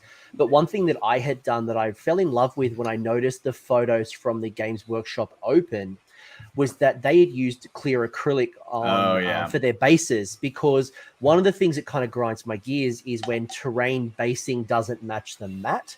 And that's just one extra thing I don't want to worry about when I'm trying to set up a terrain, and like, where goes what. Like, it's not worth it for me. Yeah. So for speed and for just having the aesthetic, I went with clear acrylic sheets and cut it down with a jigsaw, and shaved off the edge, much like you did. So it means that any piece of terrain matched any mat. But yeah, I agree with you 100% what you just shared. I love the clear acrylic. I think that's a great solution. When I saw that, I don't know who did it first. It may have been you. I was like, oh man, love that idea. It's great. Well, I saw GW do it with the. It might have been like Chuck Moore who did it with the Azurite ruins. Because I'm like, well, if I've got 2 ruins and I'm trying to like show off a collapsed house or whatever it might be. Yeah. Well, where exactly is the areas of effect? Yeah. And if it's scattered a little bit, then it creates tension at the table. And I'm like, cool. But it also allowed me to standardize it. So they go, right, well, I know that the size of that piece of terrain is, I think I did 7 inches by 6 inches is the kind of square that I kind of cut, so that at least all my Azurite runes are standardized on that size. And I think it's probably one thing I want to do a bit more of, is have a bit more standardization. Still means that I can print a whole bunch of whatever I want, but it means people have an expectation that on the table there'll be at least 2 large pieces, 4 medium pieces, and 2 or 4 minor pieces. Yep. Maybe I'm crazy. I hate standardized. I like it all random sized. Give me random sized bases. Good to go. I will say, like they all make fun of me on the night before the tournament. Like on Friday night, I'm always like I'm super like controlling about how the tables look prior. I spend a lot of time, an inordinate amount of time. I just carry a beer around and like move terrain pieces around, like I'm like a weirdo. But like I think the general feel that I kind of have like a it's kind of just like a feeling, right? Where you kind of get the balance of the table, right? And usually it is like 2 to 3 decent sized pieces of terrain. A lot of times they're line of sight blocking, and then like a handful of other like mid to small size pieces. It's usually not a table of all big or all small, right? There's usually a mix there, but I don't hold myself to like a hard and fast rule. Yeah. Real quick, I'll say for terrain for events, if you're starting out an event, if you don't have access to a crazy person who 3D prints like it's going out of style, I put out a call to a bunch of friends or other TOs in the area. I can't tell you how many events I've gone to that are within 3 or 4 hours of me that I've shown up and I'm like, these tables, like I'll never say anything to them because I want them to have good, but I'm like, these tables are trash. And I wish they had just reached out to me. I now have 12 tables worth of terrain in my garage. I would have gladly brought that and matching mats and let them borrow them just so that people could have a slightly, better experience of table terrain personally. So don't be afraid to ask around for help. And then I agree with David on not washing terrain, especially if it's 3D printed, because I think it brings out more of the layer lines. I think you're better off with just a good dry brush and it hides more of it. And when you dry brush, go more angular than straight up and down because it'll catch every little ridge. I agree with that's a really good point, asking for help. I think I definitely every year I get at least, back in the day I would get mini tables of people that I think Tyler Emerson always brought like a handful of tables every year. Yeah. He had some nice looking stuff, and this year he brought 2. Then they look great. I think it's understanding kind of your limits, and like other people have things usually. Like we're in a hobby where people are hoarders and they collect all sorts of stuff, right? And so like you're guaranteed, if you're running a decent sized tournament, a tournament of any size, that like your community probably has terrain. Even like for a while, our local GW like gave me a box of terrain from the store, and I just had to like label it and give it back to them afterwards. There's no problem at all with that, and it was all the GW good stuff, right? So like I think just definitely don't try to go it alone, right? That's a good piece of advice. It's an excellent piece of advice, actually. I did that call out, and my Games Workshops that were 2 around me, about 15-minute drive either way, happily lent me terrain. I think the one rule that I have, though, is that I need it in advance. So I need to be able to collect the terrain at least a week or 2 weeks prior, so that if something falls through or I don't have what I need, I've still got some remediation time to kind of to close the gaps, especially if I'm borrowing. But I think ultimately people are happy to help you, right? Everyone has the same goal. They want to see you succeed. And I find a lot of people, whether it is they've got, and even if I do get a whole bunch of terrain, I've seen people do painting days or terrain days at their club where they go buy those sheets of insulation foam, and we all carve up rocks, and we create a bunch of terrain. Because once you've created that asset, you can share it around. And I have seen a lot of communities pool up their resources because, I run Sydney GT, as I've mentioned. It's an annual event.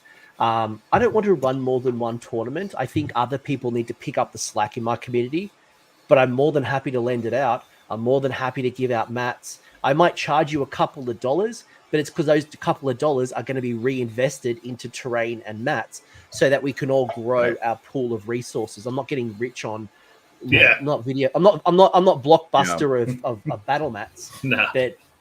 But allowed, because like battle mats are expensive. They're like, at least in Australia, like $150 each. So that's a lot of your prize pool that you get as you're trying to expand out. So pooling resources and putting a call out, don't feel bad. Like, I think that's a really good shout. Mats are, I think, more than anything, mats are the biggest limiter to me. But buying they're bulk. I mean, I was able to get mats down to, I want to say, about $50 US a piece, but I had to buy 20 of them at a clip. So I dropped $2,000 on mats in one shot. It's tough. I mean, it's one of those things. Like, I think it's one of the big limiters. Like, no, is like just mats in general. There's not really many good options that are very affordable, to be honest. Like, there's just There's definitely quality difference, right? You can get the $20 mat, but that thing it's going to tear up. It pills, it pulls, it stretches. Then you've got the one or two companies that make mouse pad mat style that are just head and shoulders above. Yeah, and what Gareth's mentioned as well, mat companies will give massive discounts to TOs. I got a whole bunch of mats. I bought like 20 at one go, and I got a whole bunch of discounts. I know also my when I go out for sponsorship and I ask for support from the community, I always get at least a free battle mat to give away as like best opponent or some type of award. So they're quite generous and they're quite helpful as well. And it depends on how much money you've got. I think ultimately, it's about creating a price point. And like, again, there's so much detail we can go into this around, price and prize allocation. And, I think ultimately 3D printing has been one of the big factors in being able to scale my tournament. To create my own like last event that happened this year, I got some custom trophy designs created for myself. So instead of spending a couple of $100 at the local shop getting my own generic sports team type trophies, I've now actually got some Age of Sigmar trophies that I can not only are more custom to me, but also reduce cost. And that money can go back into prize pool, creating things like all my players get like a gift pack that'll have 3, 6, and 9-inch as well as objectives. And, you give away things that, again, you reinvest into everybody. Yeah, we did a thing this year that I was super happy with, where every person that got a penny nomination got an engraved aluminum like card. It was like a aluminum business, like a black anodized aluminum business card, and it just had like NashCon Best Painted Nomination 2022 on it. And it was really fun going around. I didn't do like a big presentation for it. It was basically like in round 5, I went around and gave them to the people at the tables. And that seemed to go pretty well. I think that's pretty cool. And then Anthony printed up some cool like business card holders for him, and it was like a cool little thing. It was very inexpensive, but like a cool like recognition thing. That is one of the differences between NashCon being attached to the convention and the con versus City GT, where it's your own standalone thing, pure independent. So most of the costs for our tournament or David's tournament, not to my horn, I've absorbed a lot of financial cost for NashCon because the con takes all the money and just allocates David this little bit, and that really only covers prizes. I mean, I remember the first year there wasn't even going to be faction best in Grand Alliance awards, and then someone coming said, hey, I want that to be something you guys do, and donated money to David to buy those additional awards the first year, just because of the size of the tournament it's running. So there can be a significant financial outlay when you are attached to a convention like that versus standalone. But that's true. Just to say, you can still do it, but asking for help is always a good idea. And we do have a community that is majorly comprised of good, nice, honest, happy to help people. So don't forget to ask your local community. You will find a lot more people that are willing to help you than you would imagine. Yeah, my first Sydney GT when I ran it was actually at a con, very much like what you're talking about. So we have Moab, or the Mother of All Battles, literally actually in a couple of weeks. And that's where I first started running my tournament, because they provided tables, they provided a bunch of terrain, not all the terrain, but a lot of it. And it reduced the risk for me, because I didn't have to do a lot of these things. But as you said, the prize pool and the money going to me was very little. So I had to be smart with how I spent the money. And it meant that there's some things that I wanted to do, I couldn't do. But it also meant being very thrifty. So I'll look on like the Australian buy and sell. And when I see somebody selling like a new in box, unopened hobby for cheap, I can buy it. and I'll take the cost now, but I know that I can pull it out at a tournament later on. Or as you said, yeah, I'd love to do a whole bunch of 3D printed terrain, but this particular year, I'm just going to focus on foam. I'm going to focus on cheaper material that I eventually replace in a couple of years' time. When I've grown the event, I'm more profitable. I built that reputation, and maybe even going alone, which is ultimately what I've done.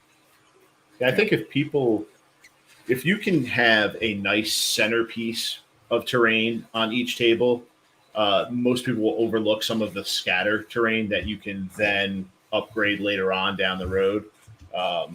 Is what I really think. Just that you have something that stands out on each table. Yeah, even like like David, I know you were talking about Amazon with the bag of trees, but also like I use a lot of what are they called? The aquarium stuff. So you can get a big bag of aquarium foliage that it's just plastic and it's already pre-painted for cents on the dollar. You go on eBay and you probably find them really cheap. So another great way to fill out your terrain, get some scatter. Definitely. I saw a comment from Gareth come through about eating the price of the venue if you go alone. Yeah, that's a true, and especially around like Nashville, like it's a tourist heavy city. Like venues are not cheap around here, and so it's one of those things where I've been super reluctant. Anthony and I argue about it every time we're together. I've come more onto his side though. I really have. Well, I'm in the New York of Australia. Like Sydney is the New York, and I'm competing with wedding venues. Yeah. Like ultimately, I'm at 100+ players. That's not 100 person. That's nice sitting around tables, kumbaya, wedding style birthday parties. I'm competing with like 400, 500 sized venues for weddings, and like, do they want to have a bunch of gaming people, or do they want to get the big bucks off the wedding and the DJs and the food and the alcohol? So I can appreciate that. Again, it's about the experience, what you're trying to run, and that kind of, when I think about my tournament, I'm thinking about like one of the things that I do when especially like at the moment, I'm looking at a new venue potentially, and that's why I can go bigger. Is I got the floor plan and I gridded it out and I went, right, well, how are my tables going to be set up? Where are my laneways? How much distance do I want between the different rows so they're not arse to arse and, people aren't kind of be having a bad experience?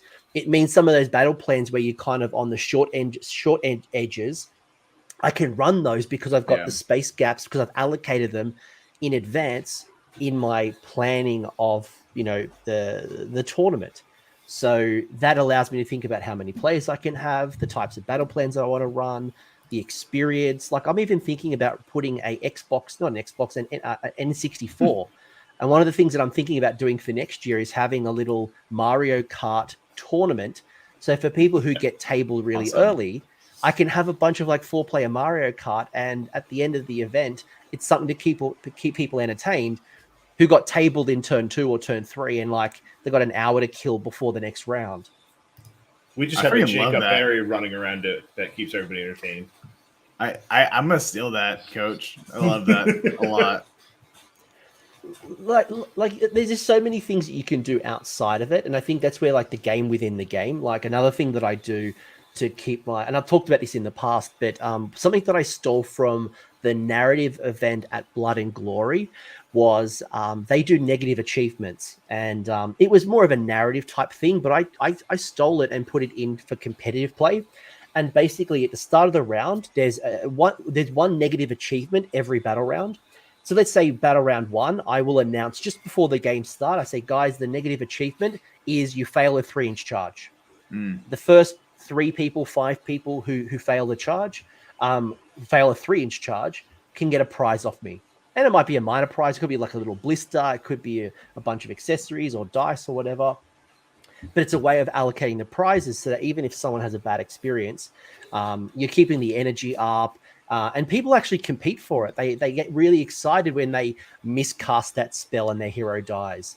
They like whatever it might be. That's cool. Yes, air conditioning as well. Absolutely. Any ways that, again, people are sacrificing their time to be with you, having table, like even one thing I've been thinking about lately is just the height difference. Like when you have a table, like what's the optimum height so that you're not you're not bending over, hurting your back. All those little funny things, I think, as a tournament organizer, you start thinking about, which is insane. Yeah, look, we NashCon happens in August in Nashville, so you couldn't survive if you didn't have air conditioning. Like literally, people would be expiring on the floor. Yeah. Oh, it's hilarious. Now, look, there's some really cool, tables, and I love the way you're thinking about it. I guess, like, the levels. How do you? One thing that I was just showing. Actually, I was just showing off the best. That's what I wanted to talk about here. Was actually the some of your best painted noms and some of the display boards. Like, how do you encourage that part of the hobby? You are a tournament. You are getting people to want to win. They want to score the battle tactics, the grand strategies. They want to win the prize. But how also do you encourage the hobby? I know you mentioned that there's some little prizes and some points that go into the total VP. But what else are you doing to encourage the hobby and conversions and painting standards and all that stuff? Yeah. So. I mean, I guess my background in this is that I love the hobby side of Warhammer. Right? I love painting. It's like something I'm super passionate about. It's like I spend way more time painting than I do gaming. And I really feel and I think most people do, right? I mean, honestly, most people spend more time painting their armies than they do playing it. It's just how it works. And I think I feel really, really strongly about rewarding it as much as the people as the gaming side. So part of it is going back to the pack and intent is making sure that you're awarding tournament points. So they actually contributes to the overall score, right? So if you're going for best overall, if you get best painted, it is a significant chunk of points to get allocated to that person. So there's a competitive aspect to it.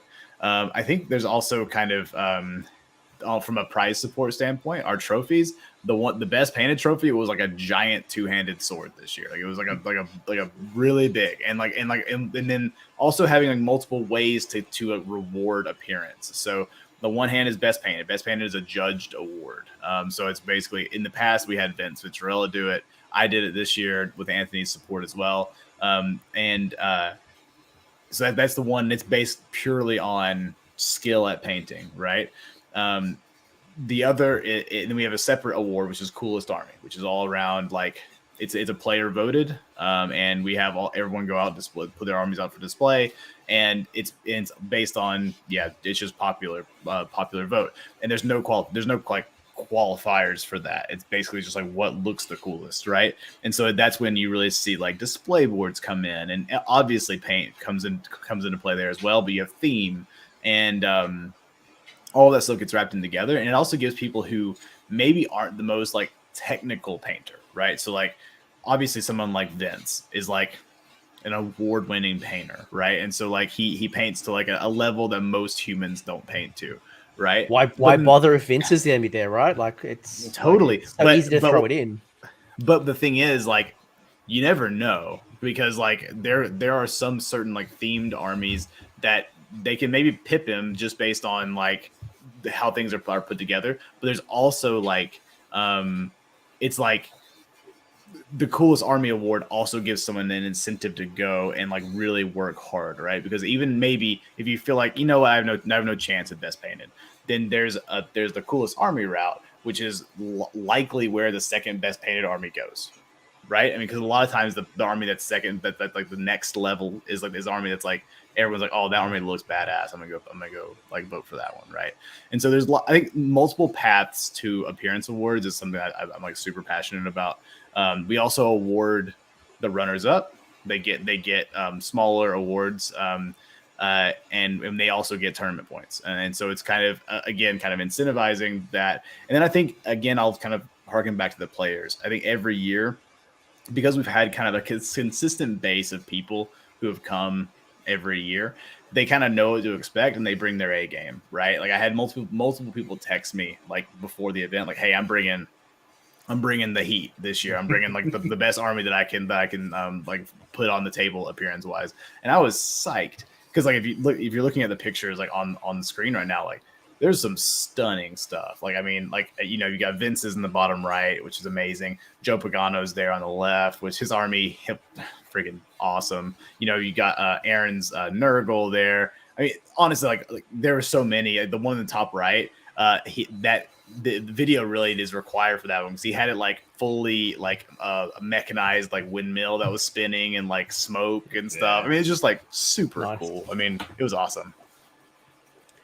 Yeah, that's really cool. That's really cool. One thing that I kind of learnt in between my last tournament, so I was able to rectify it in my latest tournament, is in the past, and I was guilty of it.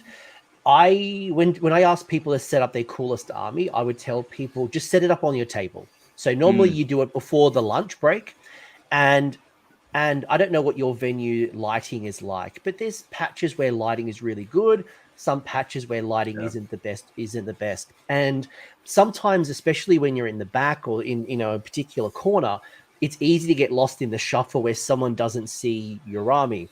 So one thing that I did last Sydney GT was I actually dedicated a special area where people could set up their armies on parade. So everyone was judged at the same place, everyone was allocating in the same space, and everyone had a fair shot. And it's something that I think worked really well. And it allowed people to do videos because obviously you could pan from one board to like 7 boards in one go, and a lot of great discussion, a lot of energy.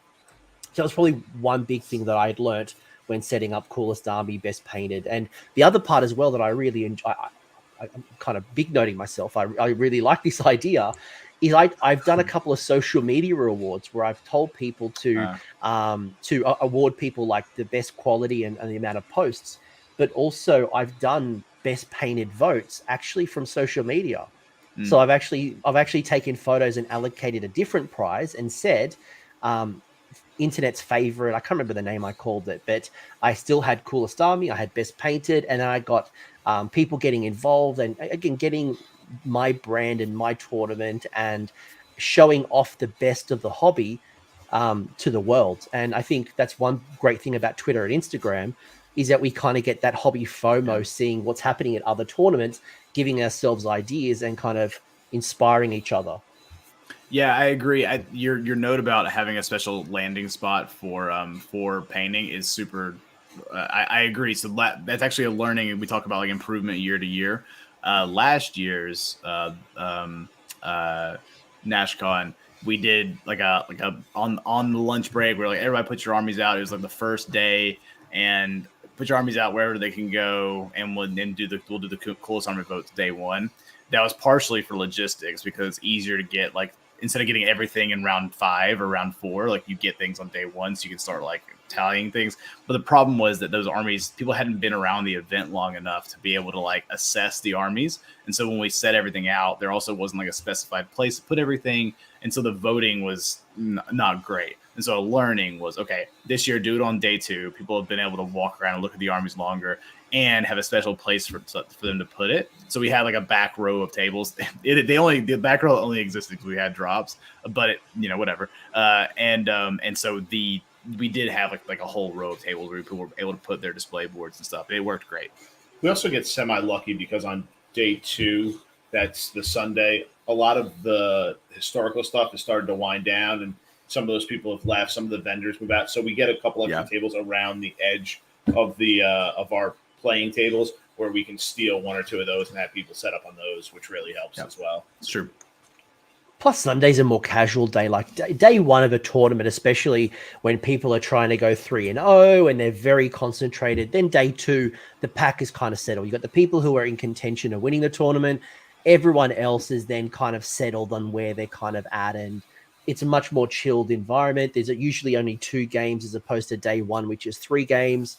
Yep. And even lunch is a lot less rushed as well. I think day 2 is probably the day, and you can allocate a little bit more time. Like I get very specific to go, well, lunch is this much, but I also allocate extra time to make sure that the people get to set up and pack down and vote. So That's probably one learning I've had as well, is don't just cram it in lunch, because most people get focused at having lunch. And if you've got a big event, your kitchen blows out, people are rushing for food, games ran over time, you don't get the full experience. Yep. Cool. All right, we kind of covered that. It's true. Maybe some of the only other questions I want to ask before we kind of wrap it up is, we talked a little bit about prizes and awards, but we haven't actually addressed it properly. Like, how do you think about prizes? How do you think about distributing your cash, what you've got? Do you buy GW product? Are you speaking to sponsors and getting discounts? Like, how do you think about that reward and recognition piece at a tournament? Because I think that's important. It's very important. Yeah. Okay. So there's been one. So, okay. Maybe first and foremost, I always value trophies over prize support. That's like my I love giving away trophies. It's like the cool thing for me. Like, we all buy models, and so like I feel like giving people more models that they're gonna put on eBay later is less exciting to me than giving people something really cool they can put on the wall. So that was like when I had very little money, I spent all my money on trophies and had very little like models and like support and boxes of models to support. As we've grown and as people have we had some very generous donors, people who gave things, like we were able to do more prize support or more. Yeah, I would say some prize support in terms of like boxes of models, right? And the way that I prefer to do those is because I've seen many tournaments who they give the prize support in addition to trophies or medals, whatever. They also give like a box of models to the winners, and so I think we touched on this earlier. It's like continuing to award the winners is just like, yeah, win more, man. Yeah, because you go to a tournament, it's always a great feeling if you bring something home, right? And like have something to show for it. And so trophies for the winners, and then I like distributing prize support kind of randomly as just kind of like a thanks for coming type thing, right?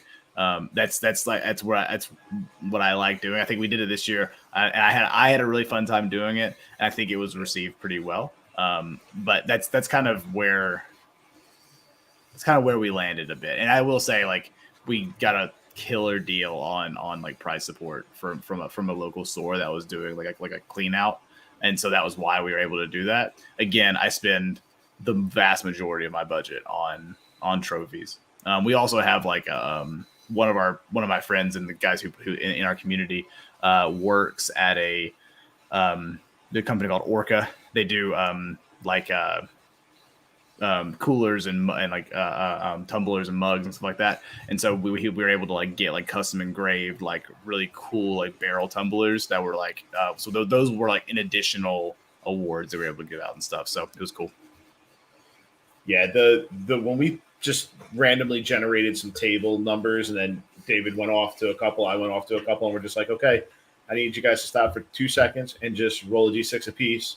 Okay. You won here. Here's this model. Here's that, box of models. And like the fun factor there, great for us, but it seemed really, really fun for the players at the table too. So it wasn't just a, hey, I've been to events, we all have, where, oh, you won best painted? Cool. Here's essentially a whole nother army that you got to go along with your award. It's like, oh, okay.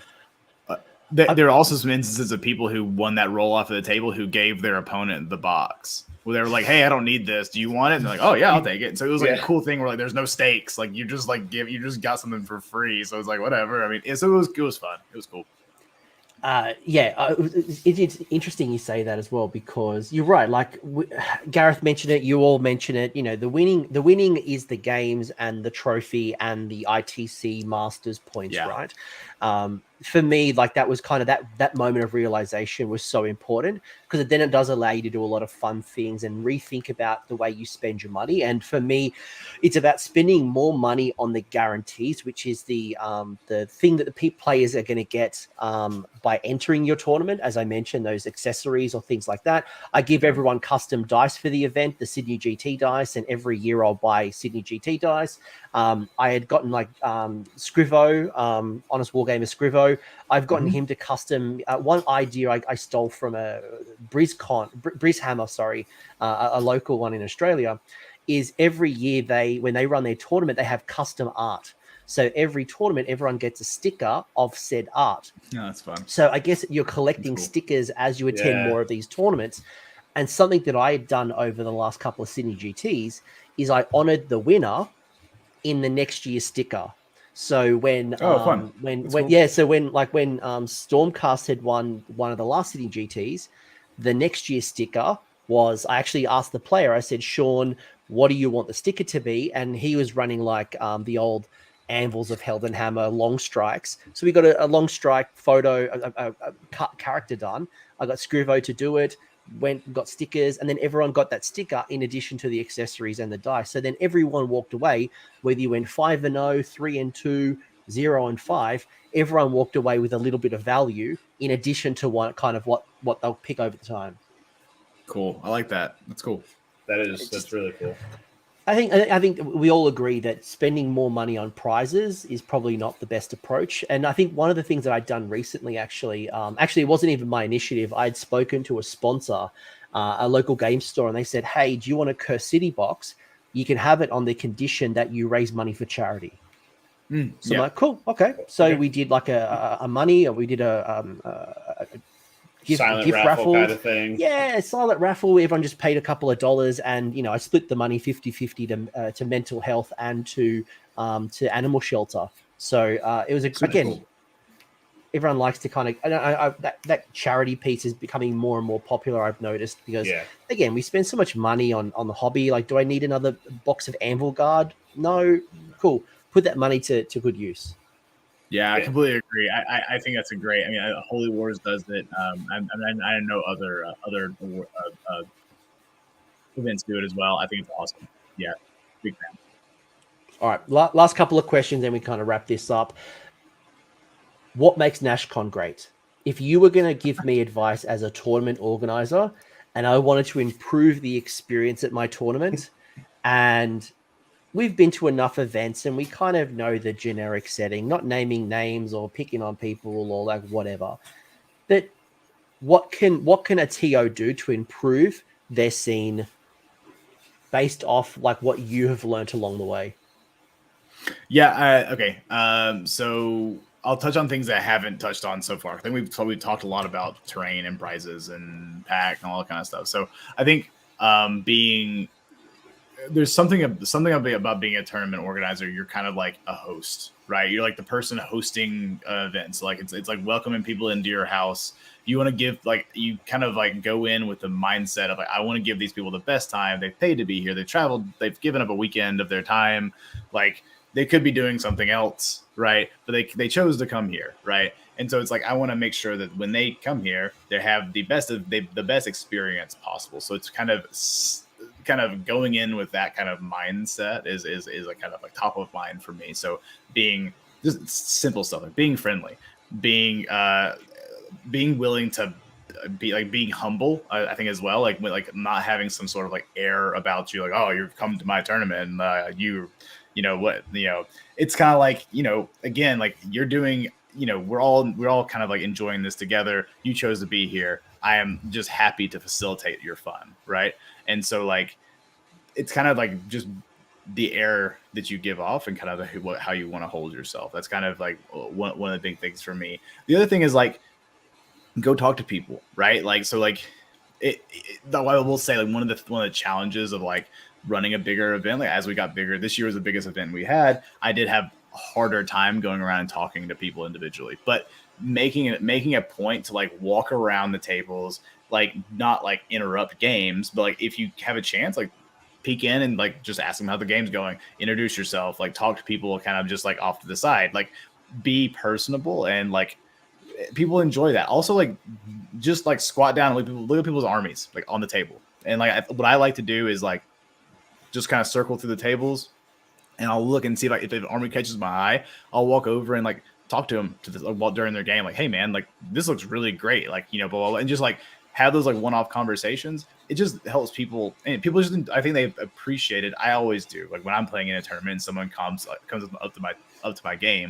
and it's like, hey, your army looks awesome. That's like just a boost of confidence, and people love it, right? And I think it's just you know, there's a thing in the US called like Southern hospitality. It's like a thing that's like the South is supposedly known for, right?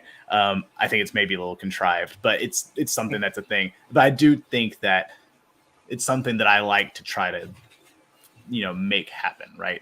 People remember being, you know, that TO is really friendly, right? Like being approachable, and then like when things happen around like rules discussions, not getting super like worked up about it and being honest. Like I think I had to practice a lot of like humility and honesty in this last year, because I just wasn't, from a rules standpoint, wasn't as up to speed as I usually am. And so I had to, when I got called over for rules, I would tell the people playing, like, look, I may not have the right, like, what you may not agree with me, like, and I may have it wrong. Like that's like fully transparency. I might have this wrong, but you've called me over here, and I don't want to sit here for 20 minutes and try to figure out the rules. So here's what my ruling is going to be, and just bear with me. And I think people do appreciate that, and I think most people will work with you. And I don't know. I don't know if I'm fully answering your question, but I'm trying to touch on some of the stuff that's a little bit more subjective,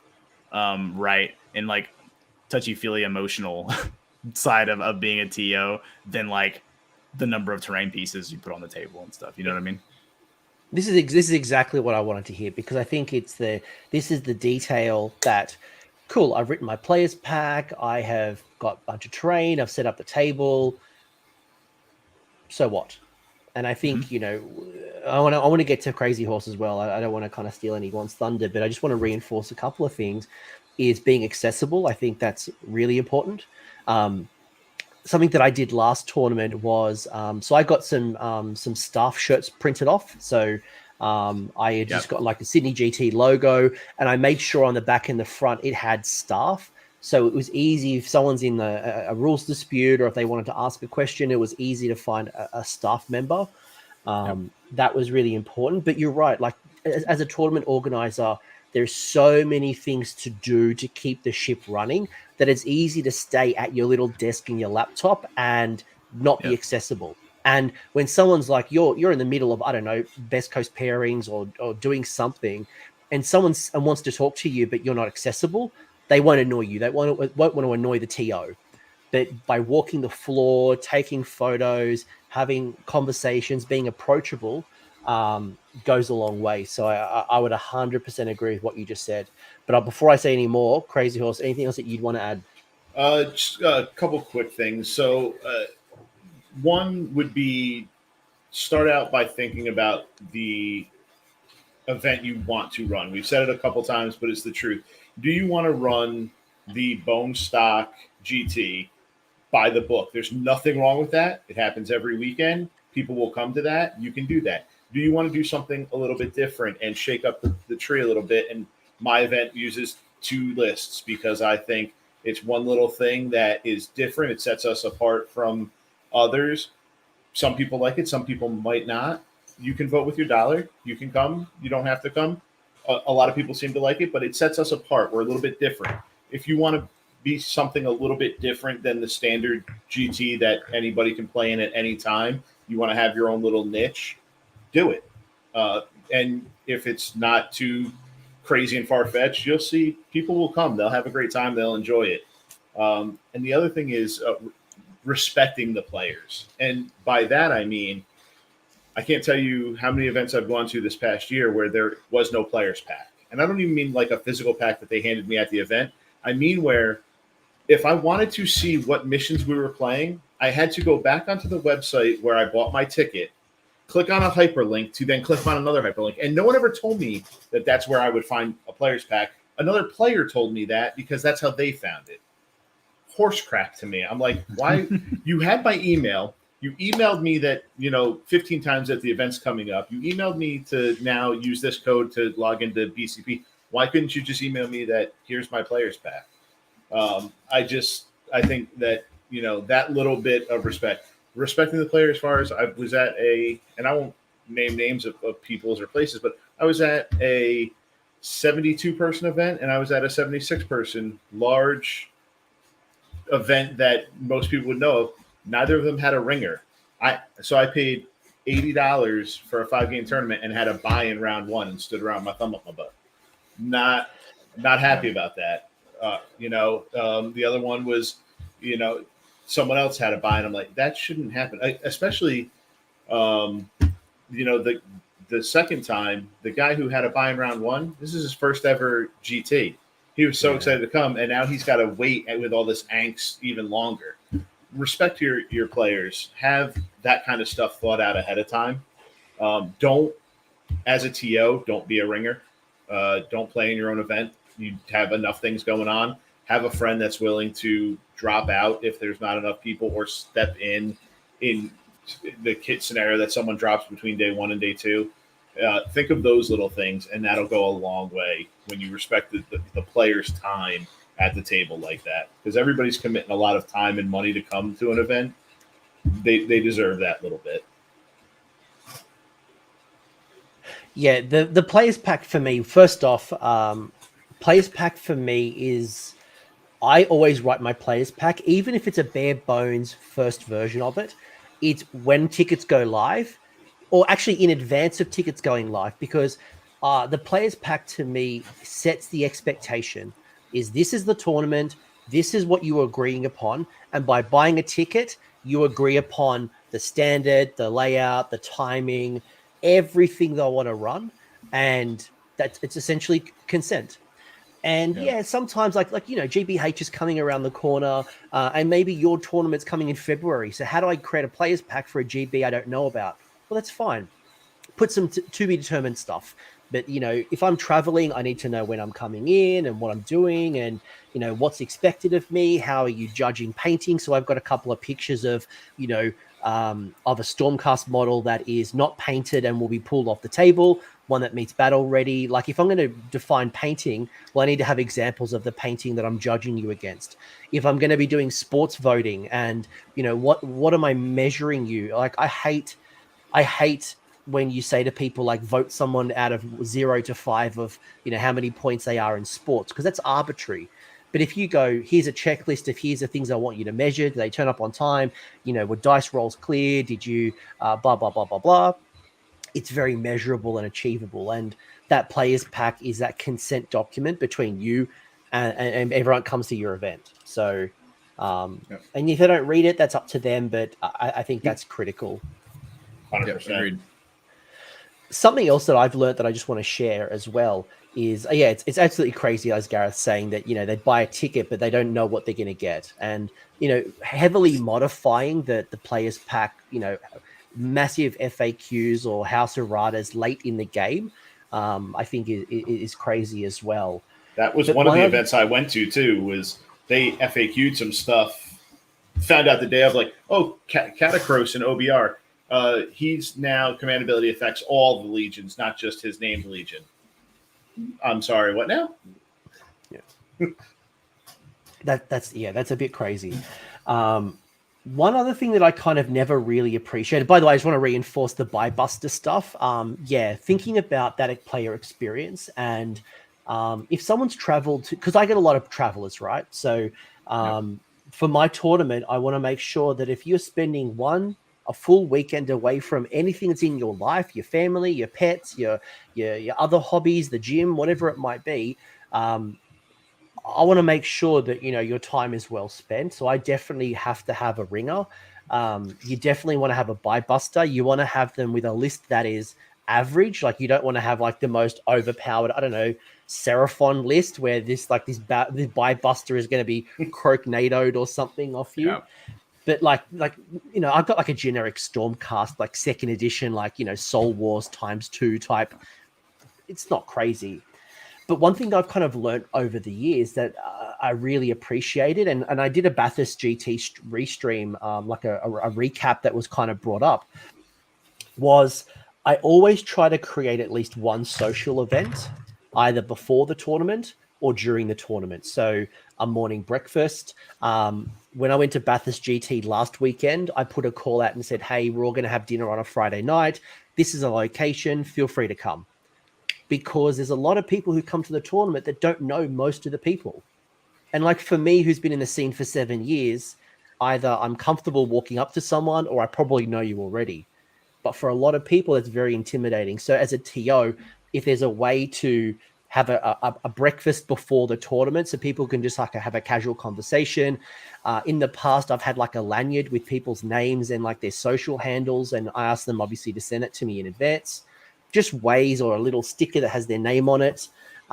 It just means that anyone who is newer to the scene or maybe not as confident, like you've got access to people and you're having a good experience. Yeah, it's all good. It's all really good stuff. Luckily, I'm not shy, so I go out and talk to everybody I can. So even especially like I had 3 guys travel over from North Carolina, never met 90% of these people, but I'm introducing them to everybody that I know, and knowing a lot of the people in there, just commingling everybody, making them all feel comfortable. It went a long way. Like when I went to Blood and Glory, this is even before I was a YouTuber, right? Like literally, it was actually the catalyst for me creating the YouTube channel. I went to England to play at Blood and Glory, and I knew almost nobody. I played, and like it was so. When people heard there was an Australian here, people actually came up and introduced themselves. First time I met like Ben Johnson, I met the Facehammer crew, I met so many people, either podcasters or even no podcasters, just like, hey, thanks for coming. My name is X. It just meant that I got to meet people. They invited me to the lunches and told me what to do and all the little things that I would have never have known. And I had that same hospitality at Adepticon where I might have known Chuck, I might have known Vince, but then they introduced me to so many people and then broke the tension, and it built friendships, and it helped make the experience the best as possible. Yeah, I agree. Cool. For sure. Cool. Is there any final things you'd kind of want to add to this? I think we've had a really good discussion about what makes a memorable tournament. And if I think about what makes a memorable tournament, it's the player experience. Ultimately, It's about you have found the audience that you've catered for them. And as I mentioned earlier on, what is the event that I want to run? If it's a narrative event, cool. Your players pack will say that it's a narrative event. The way that you score and you match up and you encourage the hobby and you run the event is all narrative. If you're trying to encourage people who are going to be the best of the best and you want to, have an ultimate grand champion of who is the best player in the world, then there's things you're going to cut out. It's starting at the top of the tree. What is it that you want to run, and how do you make it possible? As Gareth's saying, awesome guests, awesome event. You attract the people you want to attract. You create the event that you want to create, and then next year or next event, they go tell their friends and family, "Hey, this is for you. Bring you in," and that's how your scene grows.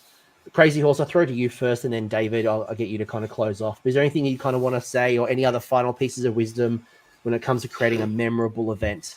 Exactly what you said. Start with the top line. Define what you want to do. Is it a standardized event, a narrative event, something a little hybrid in between? Put it out there.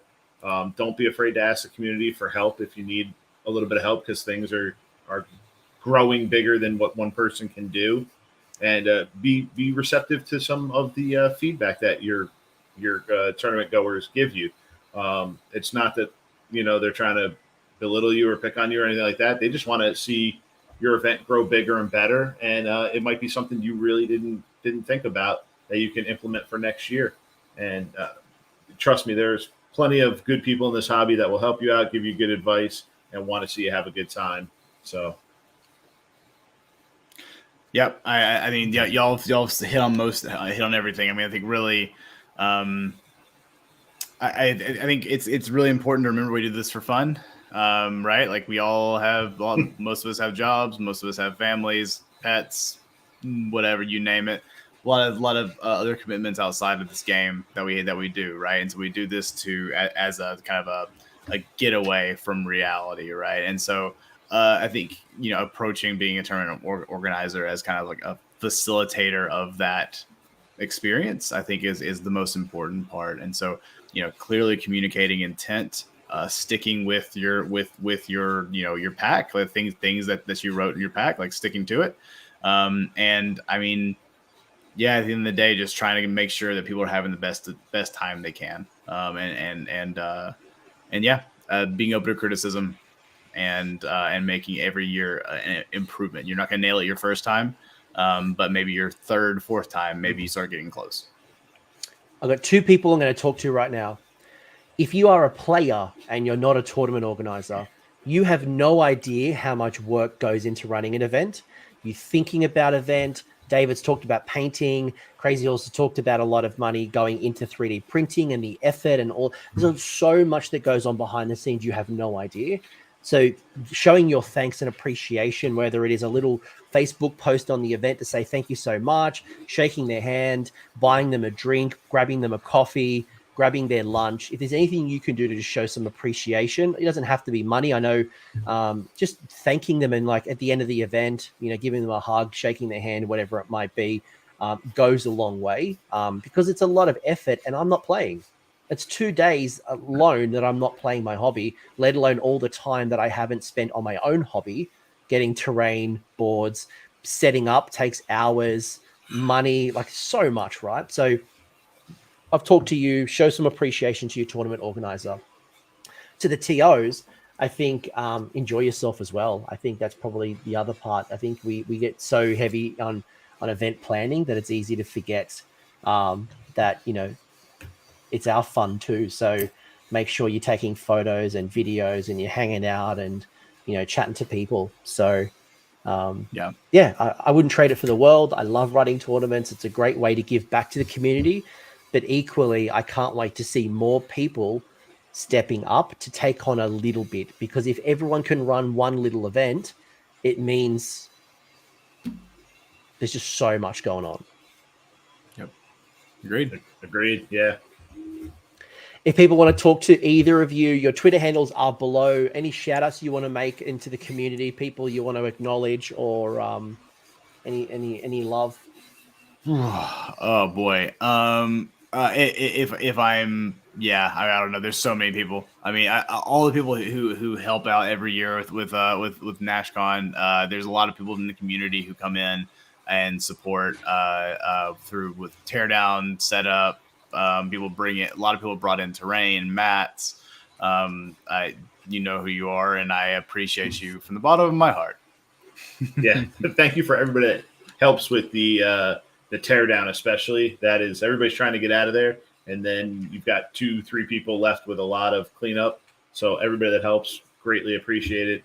Everybody that helps with the setup is also greatly appreciated, because that's a whole ball game in and of itself. And just everybody that shows up, man. Hope you have a good time. Thank you for coming out. You've just blown my mind, because everyone helps pack down at my events. What at the end of game 5 and before awards, everyone packs down. Everyone packs down and puts stuff in the truck so that I can do the awards and then yeet out. That's how I run my events. That's how I run my events. It's like there's like a half an hour gap that you pack your terrain up, you pack your board up, and we put them in the truck. Well, okay. Truth be told, I'm a control freak when it comes to packing as well, and so I have a system, and so I don't trust everybody else to abide by my system. Yeah. It has to go back to my house. So I was going to say it is also a lot goes to your house, a bunch comes to my house, some other stuff goes to this other person's house, so it gets a little bit crazy. Everything goes back to mine. Like I own the wood, I own the mats, I own the terrain. Everything is mine, right? So everyone just packs it up. I have specific things, and I make sure everyone helps, because I'm not packing down 4 hours when you're and like cleaning up your coffee and your beer, and like you haven't like put that in the bin. Like, come on, kids. Yeah. Do me a favor, at least put your rubbish in the bin. All right, David, Anthony, Crazy. Good one to end on. That's a great sentiment to end on there, Coach. Pick up your crap. Pick up your crap. No, here's one final thing I'll end with, a bit more positive.